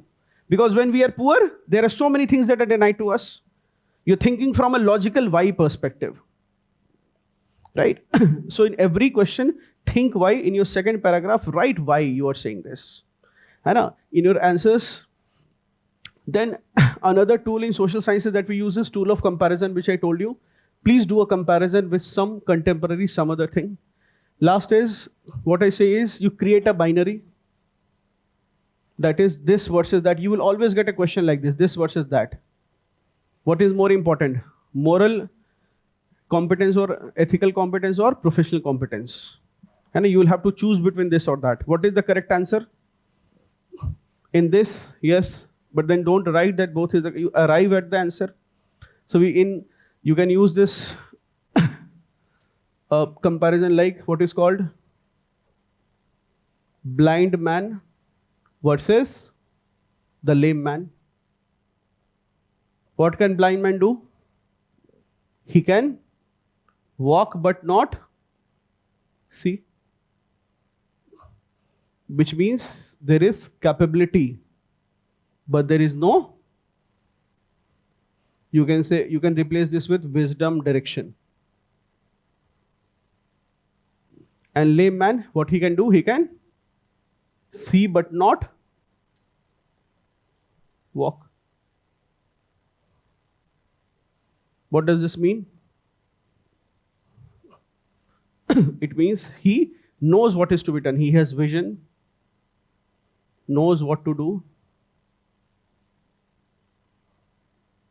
but lacks agency, lacks capability.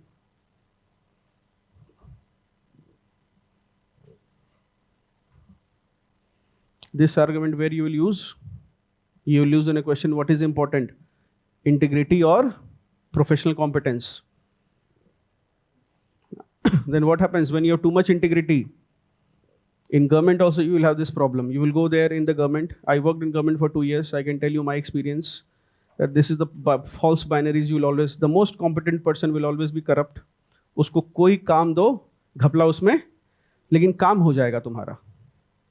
और दूसरे क्या होते हैं? सिर्फ ईमानदार होते हैं कि एक they will be one mister Singh sahab who will be dry honest, लेकिन कोई काम उनके पास फाइल चल गई तो उसमें विजिलेंस का इंक्वायरी आना और कुछ. And the commission has been consistently asking that question on theme that this is not all that is expected from a civil servant. More than that, multiple articles have come in the newspaper. You can expect a question again from that area, that public servants who are only honest but don't get work done. Anil Swarup sir has written multiple articles in several newspapers on this idea that honesty alone is not enough. One must also be efficient. So honesty versus efficiency debate, what will be there? Honesty without efficiency, what it will be? You have honesty but no efficiency. Honesty is like having eyes, but an efficiency is like having legs. Is this clear? So you can write it like that or not. That an honest person but who is not efficient is like whom? Is like the lame man who has eyes but does not cannot walk. And a person who is having full efficiency but not integrity, he is like whom? He is like the blind man who can walk but cannot see.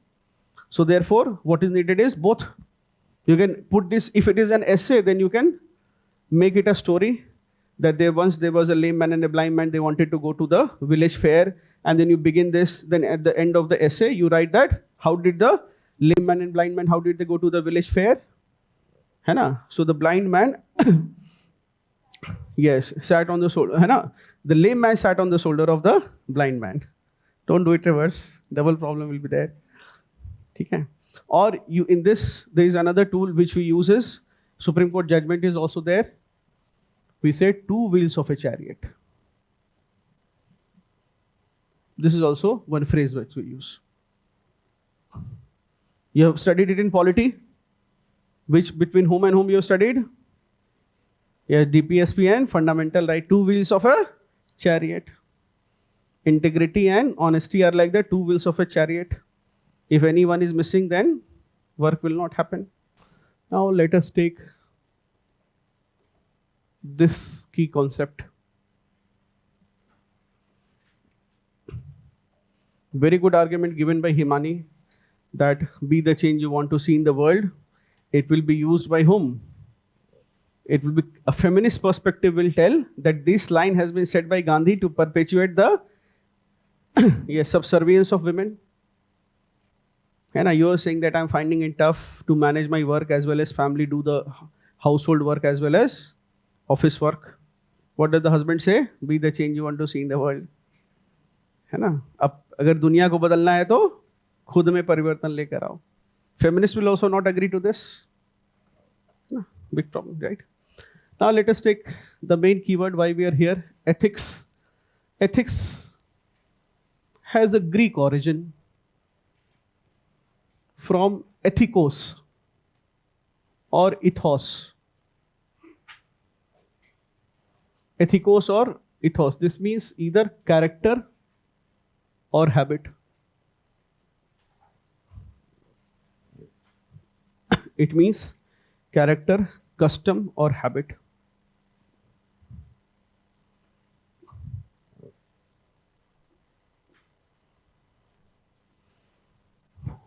If morality was individual ethics, then ethics will be what? Yes, societal morality. Ethics is societal morality. Ethics origin word means character, custom, or habit. Habit is what is a habit? Habit is it can be a verbal, non-verbal cue that is repeated by us. We do it again and again. That is a habit. And what is your character? Your character is your habit, isn't it? That is why, है ना? So therefore, if you have to decide your character, it is not by. So who, according to you, is a good person? One who is अंदर से बुरा लेकिन बाहर से बहुत अच्छा versus बाहर से बुरा लेकिन अंदर से बहुत अच्छा. Who's good according to you? हाँ? अंदर से बुरा, बाहर से अच्छा. How many? अंदर से बुरा but बाहर से अच्छा. Okay. Good from within but bad outside. Vote on one side at least. No, you will be disappointed. That is why you can quote the famous quote from The Dark Knight. है ना? It is not who you are underneath, but it is what you do that defines you. You can write a quote from popular culture. It is not what you are underneath.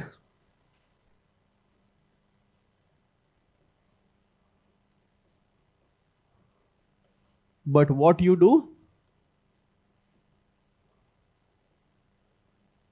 that defines you.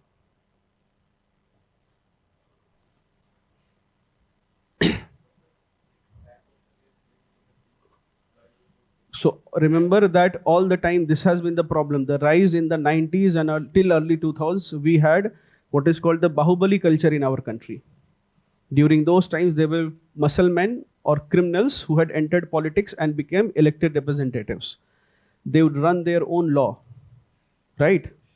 Like several people like Mr. Raja Bhaiya and all that. है ना? ये सब हटा देना video से, कहीं अगले दिन आना जाए.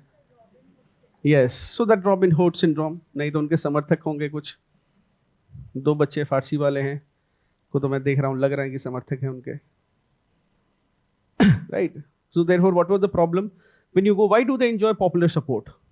वो कहेंगे अंदर से बड़े अच्छे हैं. He has catch somebody and he has given it to the crocodile, but he is बाहर से बुरे लेकिन अंदर से अच्छे हैं. Does not matter.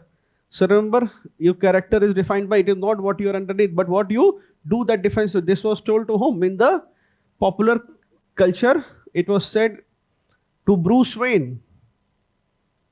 Right? By whom?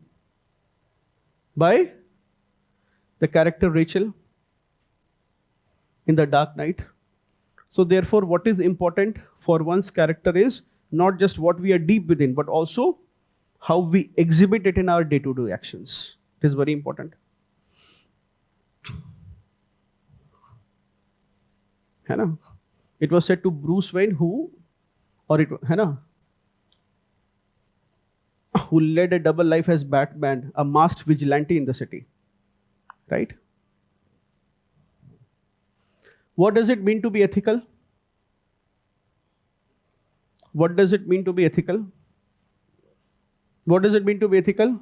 You can say it means different things to different people. It can be, for some people, ethical means being morally upright. Isn't it? For some people, it means doing one's duty. Isn't it? If you ask Gandhi, he will say to be true to one's conscience. Being ethical may mean true to one's conscience. Gandhi उठ से कि अपनी अंतरात्मा की आवाज के हिसाब से काम करो.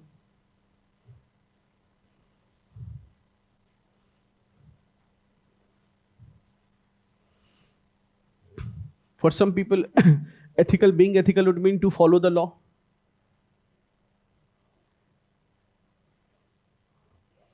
Sometimes you will ask your parents, your mother, what does she want you to do? Then she says only one expectation, that don't have non-veg on Tuesdays and Thursdays. उसी में कहेंगे कि मेरा बच्चा बहुत अच्छा है ना? To follow holy scriptures.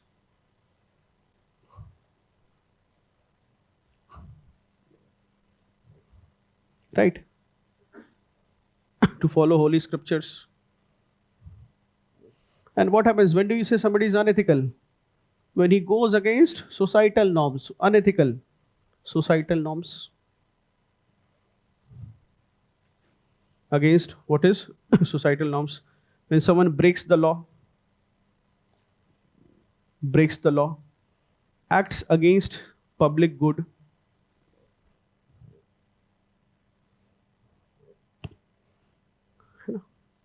when they bring harm to others,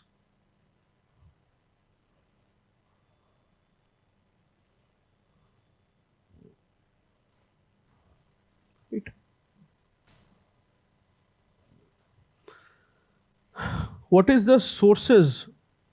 Sometimes we also say determinants of ethics.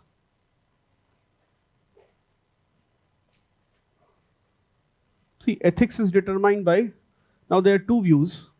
Some people argue that ethics is determined by what is called sthan, kal and patra,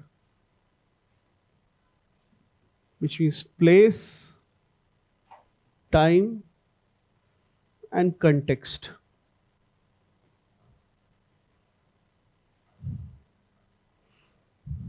This is one view. Ethics is determined by sthan, kal and patra.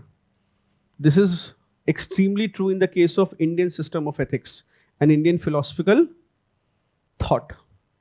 It is also at the core of Hinduism. We do not have fixed, rigid values. You must have often seen that sometimes when you are performing some rituals, and some people want, for example, parents, your mother wants to go and take a dip in the holy river Ganges. Then there are several ways to do it. One is you go there and take a dip. Second is somebody goes there, brings a bottle of Ganges, and then sometimes you only get this much, put it in the water and take a bath. And when you have none, Ganga Jal bhi nahi hai, then what happens? Mineral water ki bottle se upar, tap water se kar liya, right? It is flexible system. That flexibility is there, right? So your ethics or morality, it depends on, and sometimes even in the holy scriptures or in mythology also, there is this feeling where the gods, such as Lord Vishnu dressing up as Mohini, right? To deceive whom? Bhasmasur, right? So there is the tool of deception is used by Lord Krishna to whom? To defeat whom? Bhasmasur. You know the story? है ना? कुछ लोग खुश हो रहे हैं, right? Or even otherwise, what is ethical? To tell lies or to tell the truth, is it always ethical? You'll see that even in Mahabharata, right? है ना? What was the son of Dronacharya? Ashwathama mara gaya. So in this case, what happens is how ethics. So the battlefield of Kurukshetra was there, and on one side were Kauravas and Pandavas. Pandavas on the other side of Pandavas were their teacher, ना Dronacharya. Now he was guru था तो एक आध चीज तो नहीं सिखाई होगी अपने student को. So it was difficult. So Lord Krishna said that he cannot be defeated. It is very difficult. He will let go of the fight only if he loves his son Ashwathama, and only if he comes to know that if he is dead, then he will lose the vigor to fight the battle. Otherwise, he will perform his duty. He has nothing against the Pandavas. He has been their teacher, but he is committed to Raj Dharma of defending the king and the royal family. Right, big trouble. So he's performing his duty. He's nothing has. Then he says that who will tell him? So Bhim says, I will go and tell him. है ना? Krishna says, come back, तुम पहले आओ वापस. He is your guru. He knows you more than anybody else. He will not believe you. But if Yudhishthir says, then he will believe. Right. Now everybody knows Yudhishthir will not say, but they convince him somehow.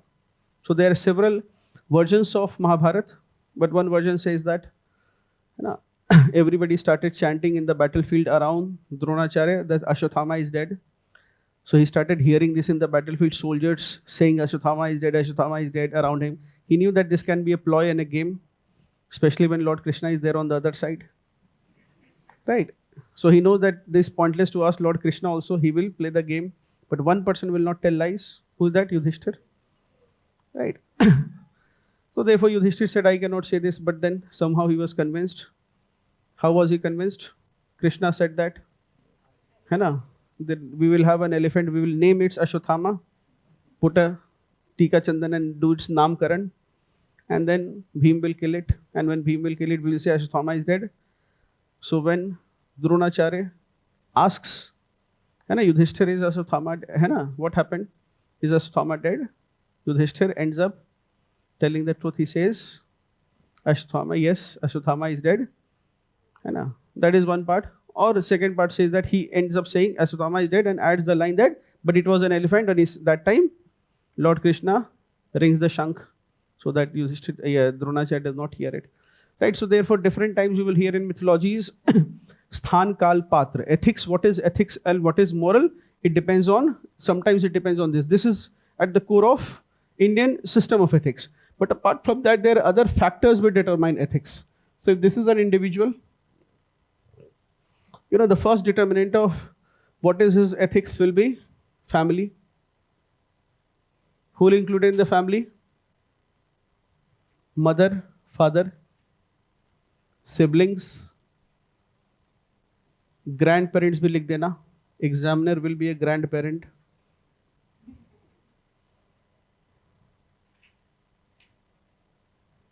Then who else? It will be, for example, school, where there will be classmates, there will be teachers,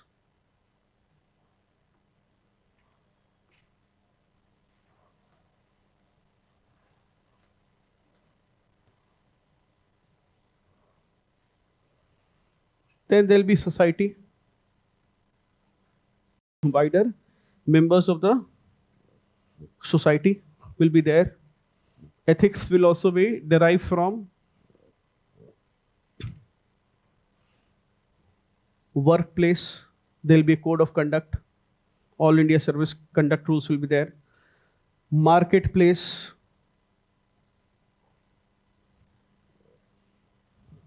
There will be law and constitution. Law and constitution, political philosophy,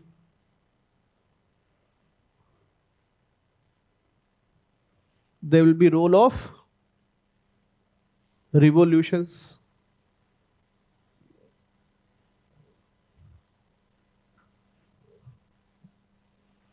all these things will happen what? They will lead to value inculcation, and they will decide the ethics of the individual.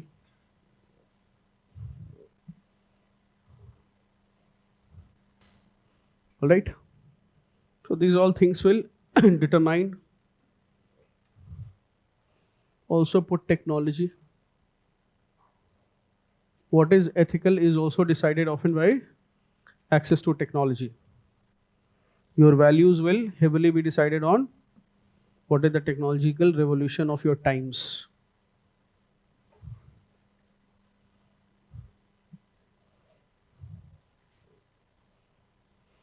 Do you see technology will usher in new values? Technology will usher in new values, new ways of doing things. For example, you were always opaque because that's how the government has worked. But today you have social media, you have Twitter.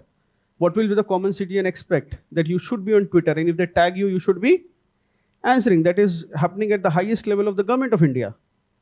Right? But you will say, no, I do not. So therefore, that is also what is the standards of ethics of the society will also be often revised by technology. Then we have something known as, what are the functions of ethics? What are some functions of ethics?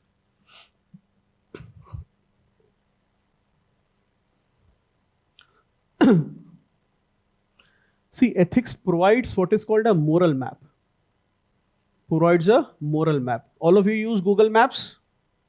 कुछ लोग वही देख कर आए हैं, है ना? उसी तरह से ethics अगर पढ़ा है ठीक से, then you will have a moral map.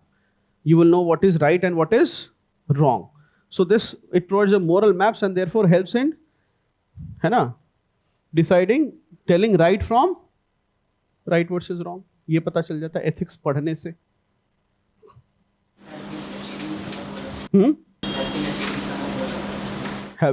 Achieving summum bonum, yes, we'll come to that. So you can also say ethics. Okay, we can say that. See, our country was at war, or at least, you know, some time back, just a month back, we were in a position of war. Now, do you see that a lot of people, when there was two kinds of people, one who were in favor of war, the other who were not in favor of war. Now you see that when people are not in favor of war, the people who are in favor of war, they will criticize those opposing the war as what? Anti-nationals. And what will happen is, if you have not studied ethics, then what will happen is, opposition to the government of the day will often be criticized as opposition to the country itself. Isn't it? So therefore, and those who are not aware of such concepts, they will not realize that criticism of the government of the day is not the same as criticism of the country. Isn't it? Ethics will tell us, give us a moral map that will tell us what is right and what is wrong. Ethics also tells us what is worth pursuing. What is worth pursuing and what's not.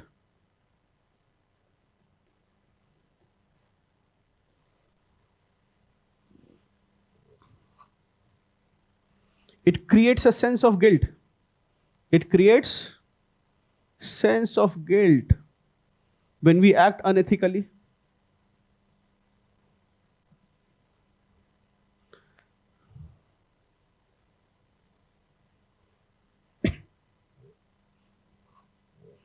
When you will be civil servants, one problem that you will have to constantly face is that any decision you will take in public space, which is not appealing to the public, somebody will tag you and say that they have studied ethics and come into service, and this is how they are acting. Isn't it?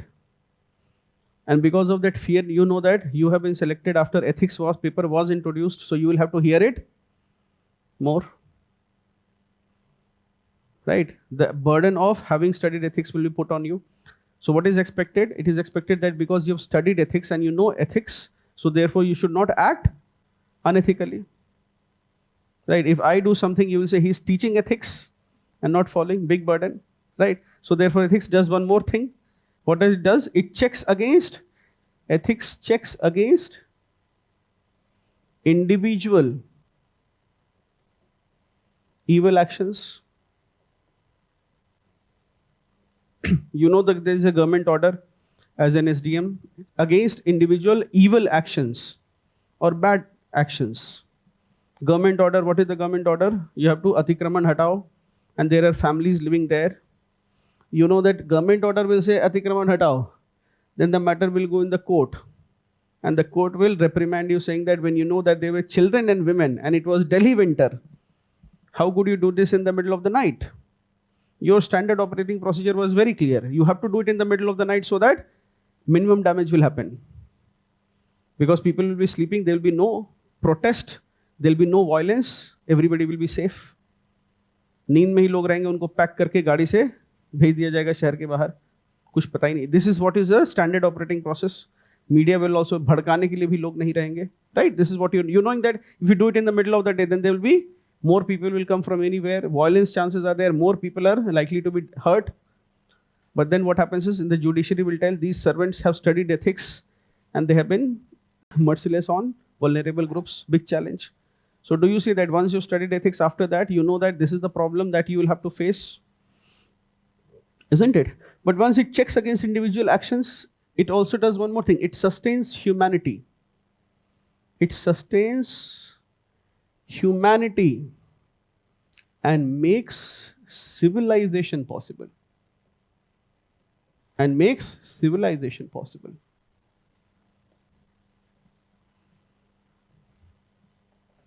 What is at the core of a civilization? Compassion for others. How do you identify a civilization? When people care for each other, you have a civilization, sabhyata. Isn't it?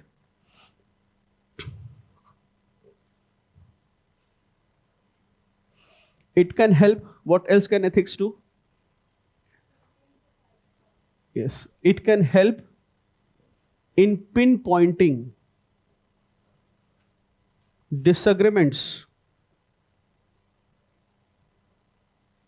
It can help in pinpointing disagreements कि यहाँ पर ये दिक्कत है, and it can also help in seeing things from others' viewpoint. Seeing things from others' viewpoint.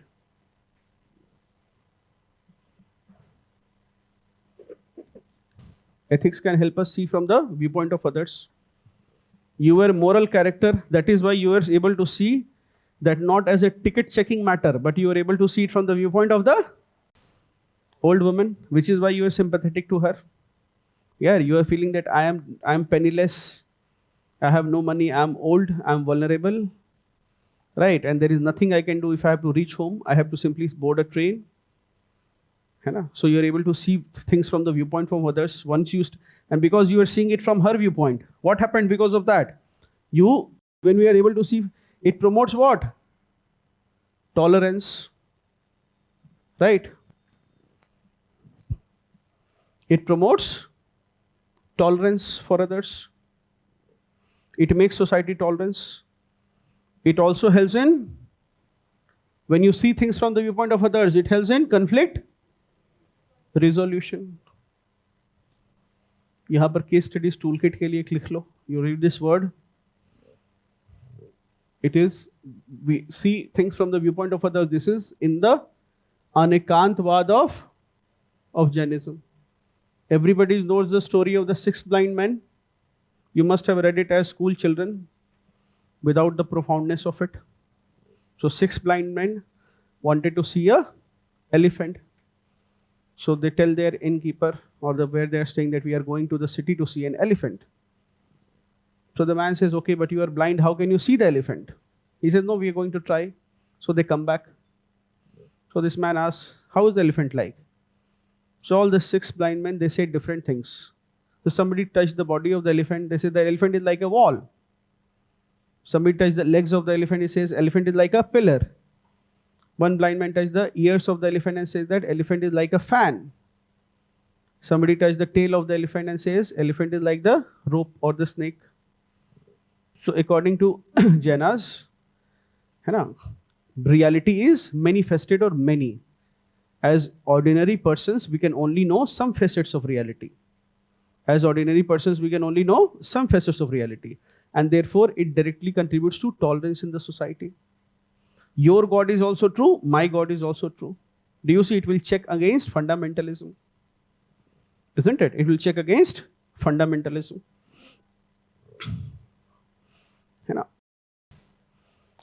Ethics will also help in, making informed choices.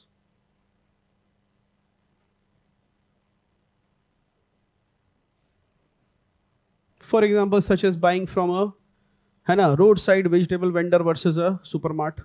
You make that choice because you are able to make an informed choice. It increases individual and organizations. It increases individual and organizations, or makes individuals and organizations more accountable. Makes individuals and organizations more accountable. Why? It highlights their obligations. It promotes care and compassion, therefore leads to altruism. Care and compassion therefore leads to altruism, dan dakshina. For businesses, it helps in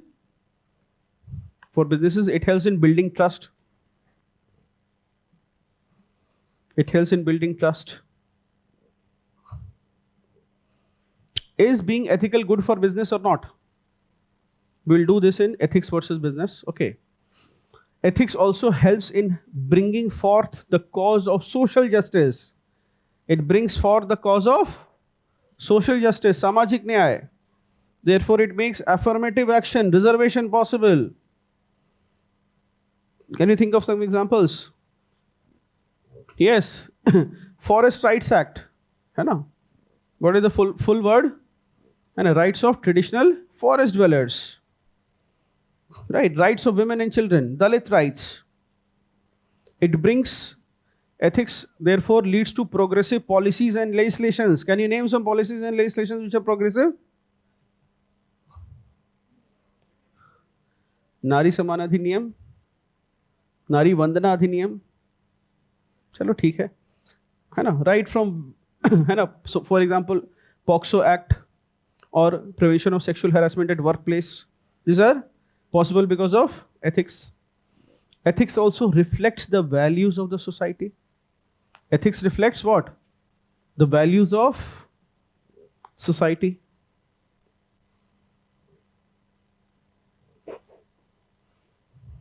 Then it helps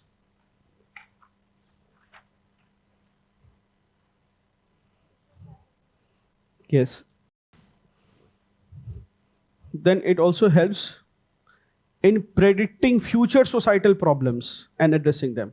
Ethics helps in predicting future societal problems, helps in predicting future societal problems and addressing them, such as solving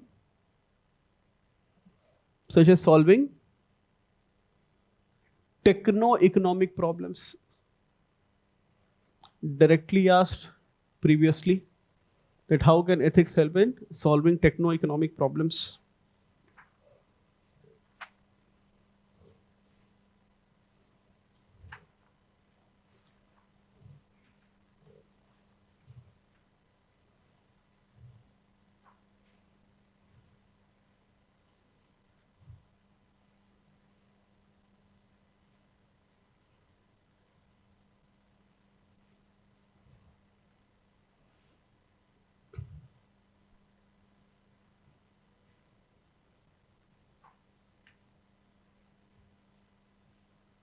What are techno-economic problems?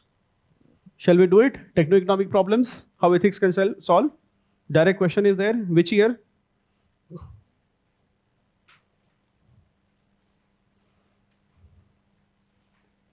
Around 2020 होगा ये.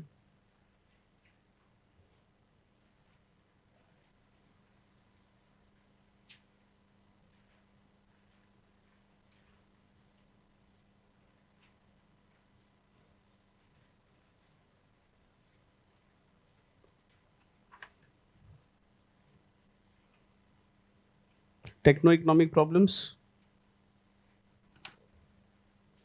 Question number 7.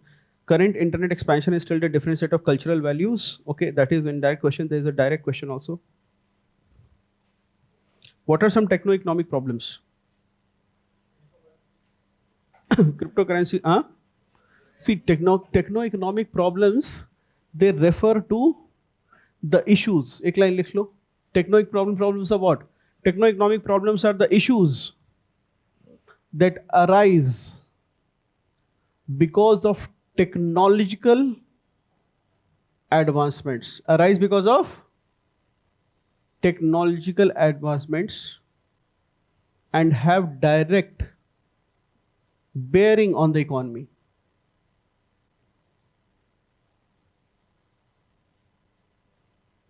Have direct bearing on the economy. Since they affect people different, or since they affect different people differently, they have social ramification.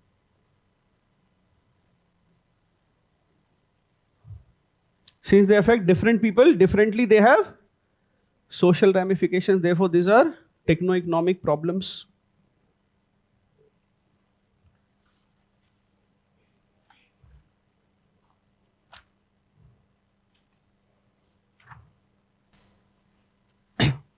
It is given in your handout also, ethics and techno-economic problems. One very good quote is there by Baiju Ravindran.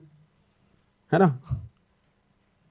It's on page number 7, techno-economics, ethics and techno-economic problems. है ना? So they affect several walks of life, including 4-5 areas we can study. EdTech, what else? E-commerce. What else? Gig economy. Driverless cars.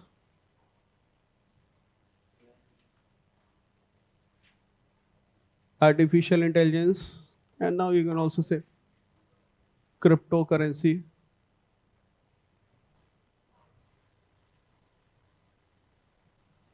So what are some ethical concerns with respect to EdTech? What is EdTech? Shantanu, what is EdTech? खूब पढ़े हो तुम EdTech से, मतलब आप आने के पहले, तपस्या आने के पहले. Yes, so EdTech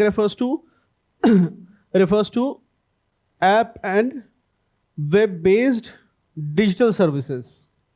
EdTech refers to app and web-based digital services that leverage. What do they leverage? Technology. They leverage technology to render what? Education. Real में क्या हो रहा है? एजुकेशन के नाम पर इंटरटेनमेंट चल रहा है. तो टीचर विचर डांस वांस कर रहे हैं, सब 10th 12th के बच्चे पागल हो रखे हैं, है ना? ये मैम वो सर, बिजली कड़कती रहती है और टीचर आते हैं एकदम, राइट? अभी 9th 10th 11th के बच्चों को देखो, दे आर टीनेजर्स एंड, है ना? That leverage technology to deliver educational services, है ना? Then in the second line you can give a opinion that they are generally, these edtech companies, they are generally, है ना? They may be self-funded, they can be self-funded, but large number of investor-led companies are there. Large number of investor-led companies, which means they are not dependent on their viability on their customers. And there is a problem. Then you have the same problem where nations which don't need citizens for taxes, edtech companies which don't need the fees of their students, they are funded by whom? Investors. There will be a problem in that company, right? What can be just some concerns with respect to these edtech companies? And so of course there are some positives. What are some positives of these edtech companies?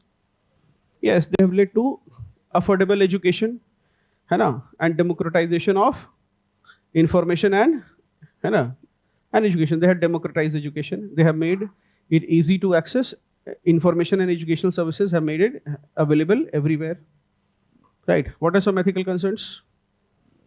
First ethical concern is that despite strides, there is the problem of digital divide. एक घिसा PETA point है.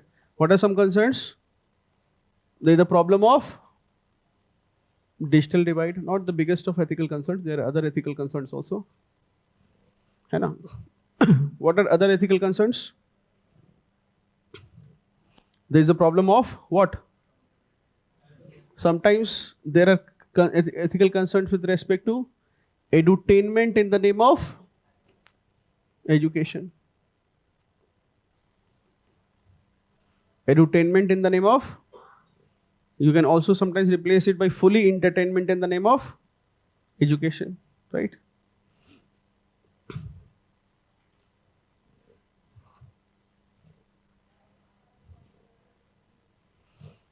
Then there are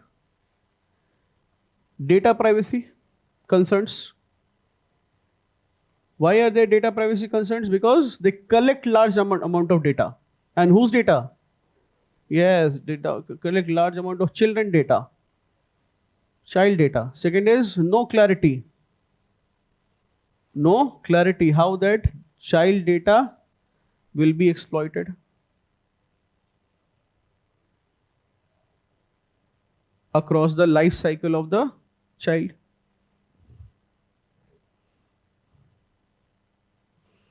Funded by investors' money, not by customers' money, hence low accountability to the customer. Funded by investors, not customers, therefore low accountability to the customer, student customer, है ना. Aggressive marketing strategies. Another ethical concern is aggressive marketing strategies equal to diversion of funds for what? Diversion of funds meant for education for what? Diversion of funds for education to IPL sponsorship. Right? Celebrity endorsements, in bracket right, Baiju's endorsement by Shah Rukh Khan.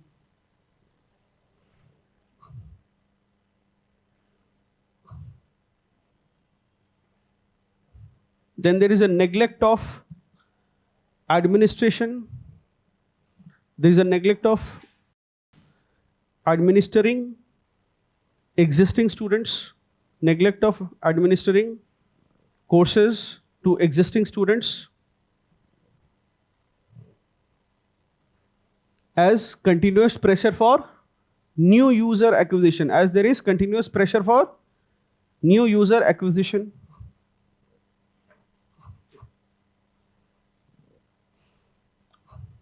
Then there is the problem of mis-selling of courses. Mis-selling of courses. Problem of mis-selling of courses. है ना? This happens because of aggressive sales targets or sales team. है ना? EdTech companies have a poor reputation. है ना? Have a poor reputation of having more than 80% of workforce is sales workforce. EdTech companies, what is their problem? More than 80% workforce is in sales.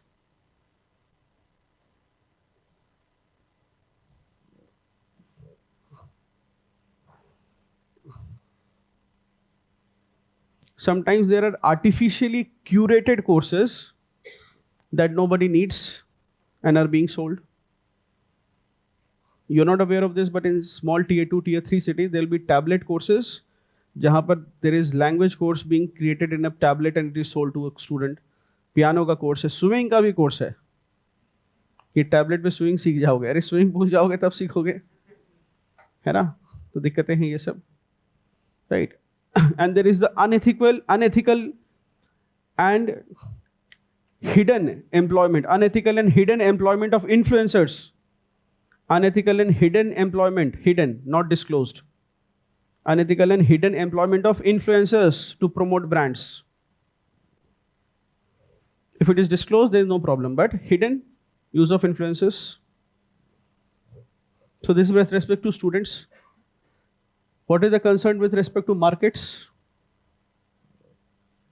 They distort market prices due to predatory pricing. Predatory pricing distorts markets.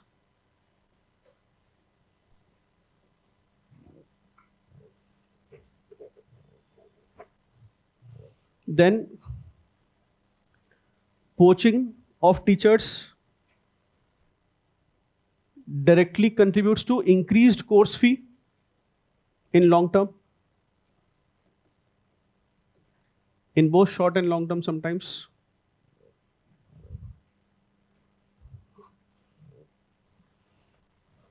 So in JEE sector, what has happened is these EdTech players will come, they will give whatever the faculty is earning in 5 years, they will give it in 1 year. What will be the problem? Now to retain that faculty, Allen will pay a substantial amount. Then he will have to pay other faculty also to retain everyone, because if one is getting, others are not getting, then others will be, and a human resources challenge will be there in the organization, right? And the EdTech player is not concerned because it does not have to fulfill its promises. It is merely experimenting. वो कह रहा हुआ ठीक है, नहीं तो 2 साल में बंद करके कुछ और करेंगे, right? So there will be this problem. Then there is the problem of, among in the markets also what they do, the problem of buying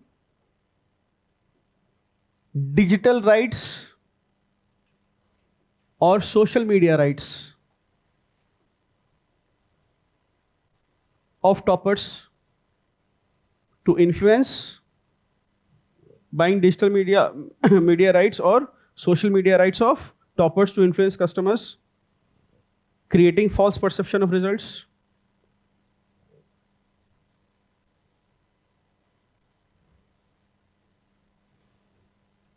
What is this buying digital media rights? So what will happen is you will study somewhere. Now what will happen is you will go and meet the teacher after selection, but then you will say that, sir, my YouTube rights and don't put my photo anywhere because my digital media and social media rights are with a certain company, है ना. यहाँ पर class में आकर session ले लूँगा लेकिन video कहीं पर नहीं है. वीडियो सिर्फ एक प्लेटफॉर्म पे आ सकती है जहाँ पर मेरा टाइप हो रखा है. ये सब हुआ था. In civil services, it is very difficult and challenging for all of you. Why? Because you are going to in a service, your reputation will precede you. Before you are inducted in the service, if you do a lot of hanky-panky, then your senior will come to know. समझ गए? तो तुमको उसकी भी चिंता करनी है कि अच्छा तुम वही हो, तुम्हारे बारे में काफ़ी सुना है मैंने. तो ये बड़ी दिक्कत है तुम लोगों के. जेई वगैरह सेक्टर में तो इट इज़ आसान, right. With respect to employees, what are the ethical concerns? Aggressive hire and fire policies. Aggressive hire and fire policies without employee welfare. है ना? And converting teachers into sales agents. Converting teachers into sales agents. Earnings based not on results. Converting teachers into sales agents, earnings based not on results but on ability to attract students / views. बोलो. बहुत attack वाले teachers को तुम देखोगे कि बहुत YouTube पर बहुत नाटक करेंगे क्योंकि बोला गया कि अगर व्यूज ड्रॉप हुए then your earnings will drop. तो परेशान रहता है कि पढ़ाने के अलावा बहुत तरह के थिएट्रिक्स करने पड़ जाते हैं उसको. देखोगे डांस वांस सब कुछ करेंगे, वो सब करेंगे, मतलब क्या होता है, वो प्रेशर है उस पर, राइट. है ना. इन्वेस्टर्स, है ना. So there is with respect to investors what are some ethical concerns? बताओ. What has happened in the case of Byju's? Yes, result. Huh? Yes, with investors there is a problem of overvaluation based on manufactured figures.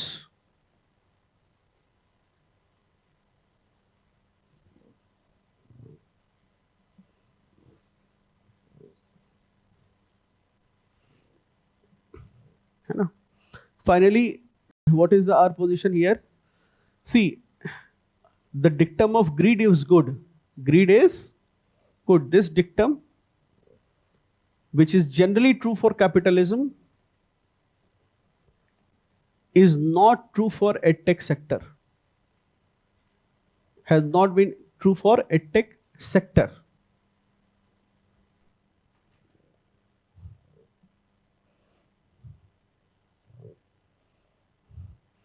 Why? Because education is largely, है ना, as a business is largely word of mouth and organic growth. ये पढ़ाई लिखाई का काम है. मतलब it's not like you provide incentives, somebody will study double. The elasticity is not there. Not useful for education sector. What should be our position? 2-3 points we can say that final position should be that there should be sustainable business practices,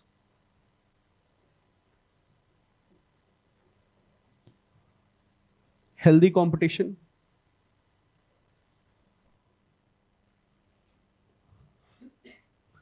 and culture of academics, not sensationalism.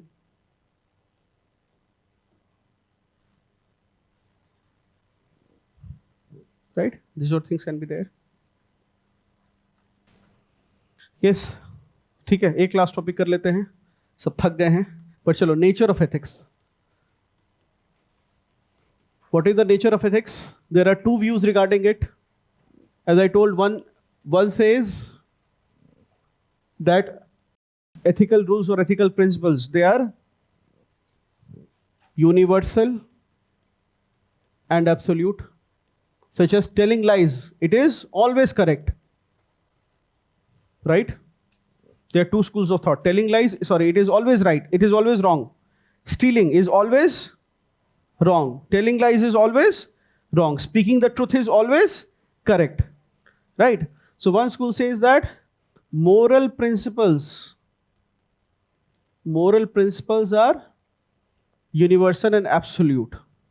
These are known as moral absolutist. Absolutely, telling lies is always wrong. All right. The others believe that moral principles are relative. They change with sthan, kal and patra. These are known as moral relativist. How many of you are moral? What do you think? Morality is absolute or morality is relative? सब पहले से sure हैं. As public servants, what will it be? For you, morality cannot be relative. Morality has to be absolute. You have to do your duty. So those who believe in moral absolutists, they believe that moral rules are absolute and universal. Absolute and universal. Moral rules are absolute and universal. Which means certain actions are always right or always wrong. Certain actions are always right or wrong irrespective of circumstance. Always right or always wrong irrespective of circumstance. Who says this? For example, Immanuel Kant. You can expect a question on Immanuel Kant this year because he has been untouched.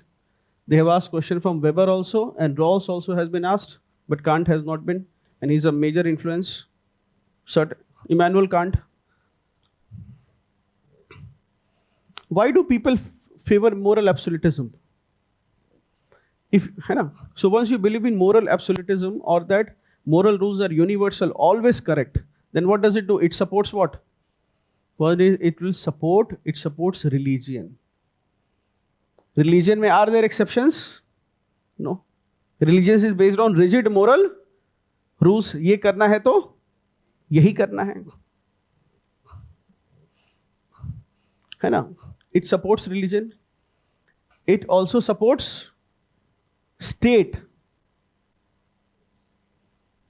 It also supports the state.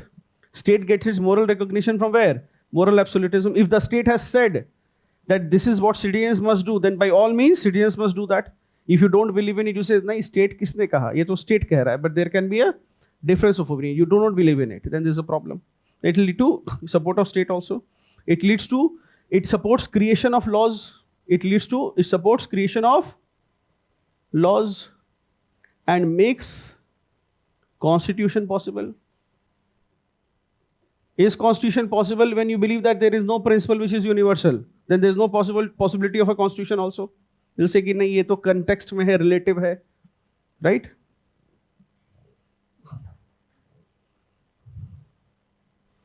What are some criticisms? What is its criticism? Its criticism is that,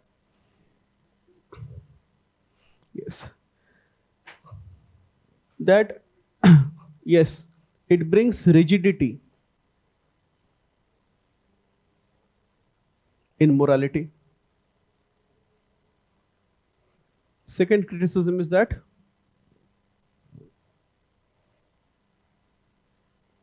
morality has changed with time. Social morality has changed with time or not? Can you think of some examples? Social morality with respect to what? Caste discrimination and untouchability. Earlier it was legitimate to discriminate on the basis of caste. Untouchability was practiced and people felt it was right. United States of America had what? slavery. It was felt there is nothing immoral about it. Right? At some point of time, the world actually believed in the Europe's white man's burden. That हाँ उनके आने से सच में development हो गया है. People felt that European conquest of territories has a civilizational impact on Asia and Africa. Europe's conquest of territories has had a civilizational impact, civilizing impact on Indian and, for example, African societies. They felt that they have made us more civilized. It was believed like, but today we realize that it was a wrong notion. It was based on exploitation, isn't it? Then there's another criticism that humans are not omniscient. We cannot know everything. We are not omniscient, and moral absolutism closes door for revision. Closes door for revision. Yahi sach hai. This is the only closes door for revision.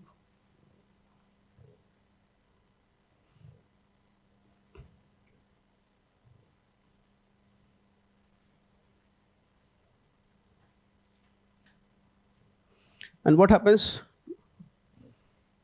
Moral absolutism, it leads to the problem of what is called religious fundamentalism. Write one line on religious fundamentalism. Note. Religious fundamentalism. Religious fundamentalists are those. Religious fundamentalism.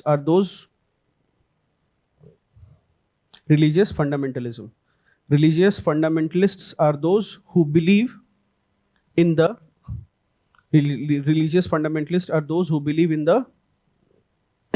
literal meaning of holy texts.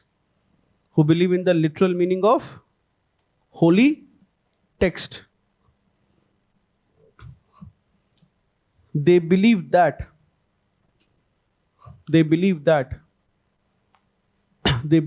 holy texts are infallible. And B, there is no scope. Infallible, and B, there is no scope of interpretation or revision. There is no scope of interpretation or revision. They feel that doctrinal compromises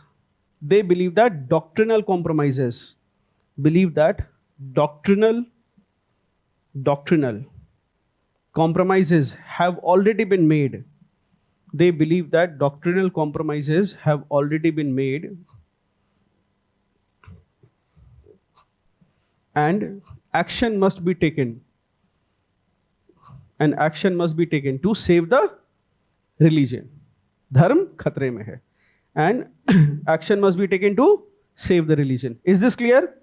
Read it 2 times, it will be clear. Religious fundamentalists, what do they believe? They believe that religious book is there. Whatever is written word by word, it is true. Second, there is no scope of any change. Second, it cannot be interpreted also. Means you are saying that iska matlab ye bhi to ho sakta hai. He will say no, iska matlab ye nahi hai. If you try to correct them, then they will say that he is against the religion and they will get after your life. Right? Second, they believe that already people, liberal elements of the religion, they are the biggest threat to the religion. And therefore, they feel that they have already made compromises, and therefore the religion must be protected. And there will always be the problem of, yes, moral relativism. What does this say? This says that morality is relative or depends on context.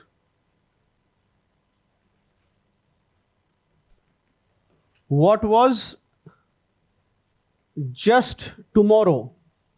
What was a just action tomorrow, such as child marriages? It can be unjust today. A just practice, child marriages, everybody would justify कि हाँ हो जाना चाहिए. Any other practice, right? Homosexuality was immoral and illegal. Today, there is a revision to those views also. Gender identity, was a binary. Today there is a revision to that also, right? So therefore they believe that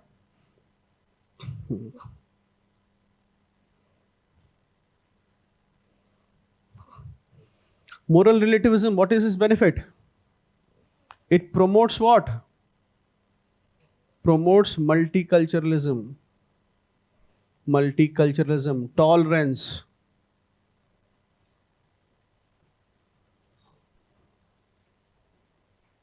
diversity, multiculturalism, tolerance, diversity.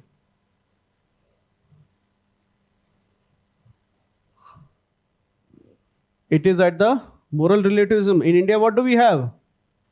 Moral relativism. Why do we say that? This moral relativism is at the heart of, yes, Indian thought, Indian philosophy and Indian thought, Indian culture. Indian thought and Indian culture. Why?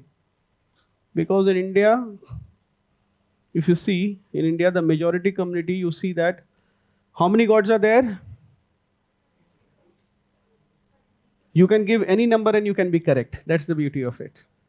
Somebody is saying 33 lakh, somebody is saying 33 crore. That's the benefit of it, right? Because in India, at Indian thought, you can worship as many gods as you like, as many gods as you. There is nobody will stop you from worshipping any god. In fact, when Western missionaries came and they introduced Christianity to India, their biggest threat was that what will happen? The Indian population will appropriate the gods. The problem here was that they would start worshipping Christian gods, except that they would worshipping in their method. Dhoop, rodi, chandan, ityadi, tika vika laga ke pura bel patra se, you're worshipping. Big challenge. They will start worshipping them. They will put them in a temple and also start worshipping them. That has been the beauty, right? That is also the alleged that Sanskritization. There is the alleged that when in tribal societies there is Shiva and Shakti, what happened? The Brahmanism, it is said, it is criticized that when Shiva and Shakti, which are forces of nature and very primitive gods, they will be in any tradition, any tribal society. They were appropriated as whom? Appropriated as Shankar Bhagwan, right? Even Buddhism, right? Buddhism, if you go to Bodh Gaya, you will see the worship of Lord Buddha, except that now he will be worshipped as the incarnation of Lord Vishnu, and Buddha said, don't do any rituals there, and don't make a statue. There you will have a statue also, and the puja will be with belpatra, dhoop, agarbatti, and everything will be there. Dugdh and milk and everything is being offered, right? So that is, you can say, that is also one of the beauties of it, of the Hindu way of life, that there is the worship of any god. There is this worship of not just gods, but there is worship of all living beings is there. You worship even animals. We also worship trees, forces of nature, everything you worship, right? There is also the worship of the inanimate. Once in a year you have what? One puja is there where you worship typewriter, computer machines. Vishwakarma puja is there, right? So in Hindi, in the Indian thought, there is, what is the concept of Kan Kan mein Bhagwan, right? That is at the center of Indian thought, and that makes Indian culture very tolerant, very open to ideas, isn't it? It is at the heart of Indian ethics. It is in the Sanatan Dharma it is in the part of Sanatan Dharma. It is in the Anekantvad of Jainism. And criticism, what is the criticism of it? It's criticism. That was the criticism of India's foreign policy also. Indian foreign policy was what? After independence, what was it? Non-alignment. Today, what is it? It is the same. It is old wine in new bottle. So S. Jayasankar, they asked him, what is the new bottle? He says, it is old wine in new bottle. Earlier, non-alignment. Now it is non-alignment he multi-alignment है. No code changes. That was the West accused India of being not having any ethics, because you are not choosing sides. You are saying कि जिस side में हमारा फायदा है हम उस side. Will be on the side which is the winning side or which serves our national interest. Isn't it? So this was blamed largely on the Indian thought. Isn't it? So some criticisms are there that assuming moral relativism, it amounts to sometimes, it amounts to moral bankruptcy. तो तुम कह रहे हो ये भी सही है If everything is right, then you are morally bankrupt.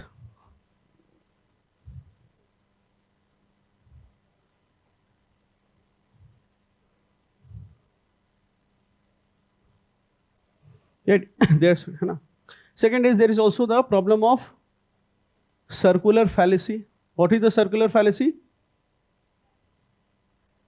Or self-contradiction. It is better to say self-contradiction. Why is there self-contradiction here? Why there self-contradiction? Because if you say all moral principles are, what is it saying? All moral principles are relative, which means they are not absolute. Then this statement is also relative. सभी लोग झूठ बोलते हैं, तो तुम भी झूठ बोल रहे हो.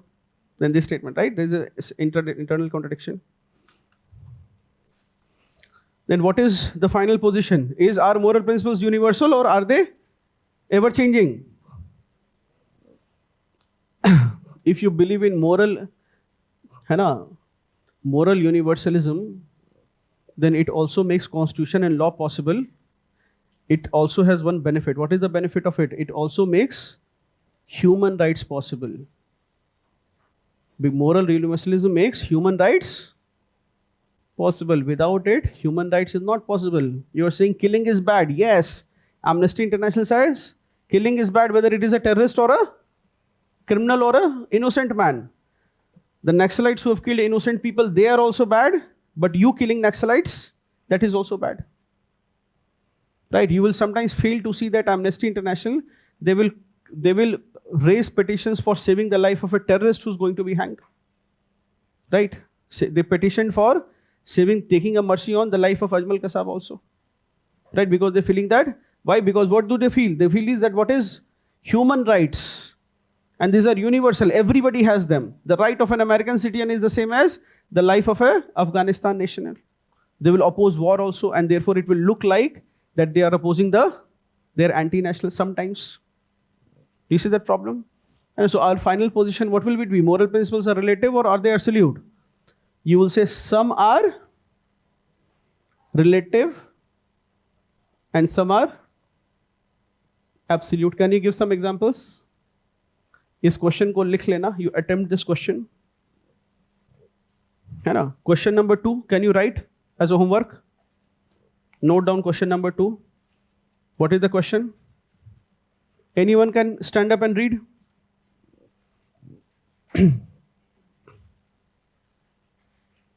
Akansha, what is the question? Question number 2. Read it.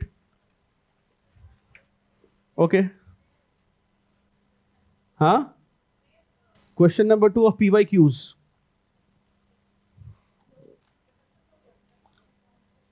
The concept of just and unjust is contextual.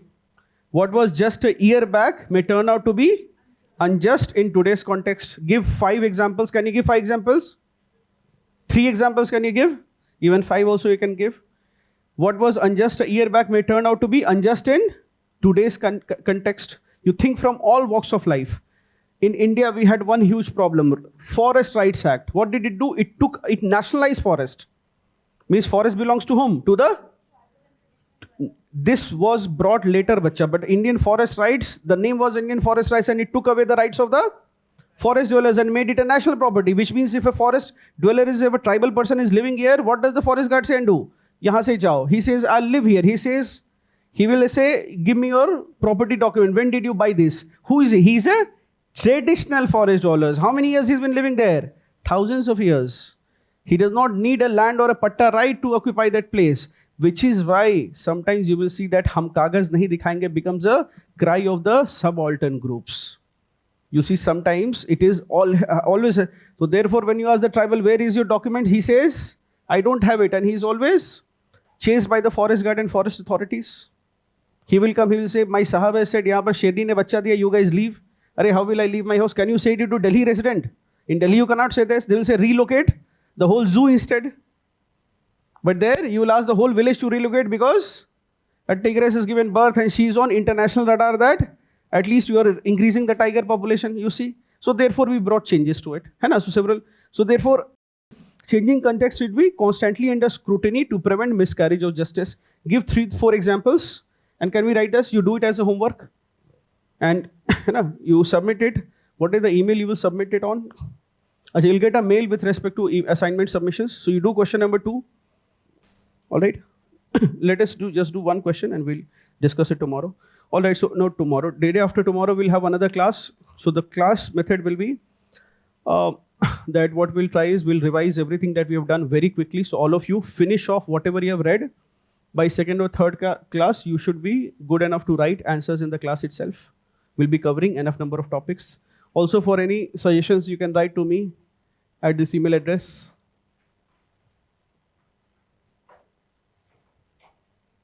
Should we have 3-hour class or 2.5 hours class? So देखो ये benefit होता है मेंस वाले crowd का. वो कहता है जल्दी खत्म करो, है ना. तो कुछ बच्चे दुखी हैं कि सर 1.5 घंटे का क्लास करते तो मजा आता, है ना. चलो, wonderful having all of you. ठीक है, we'll meet to next on Friday again. All right. And any suggestions you have, you can tell me. If you feel we were going fast, you can tell me and give suggestions. All right. चलो. And every day please bring the PYQs. ये हर class में लेकर आना. We'll start solving them. चलो, thank you class.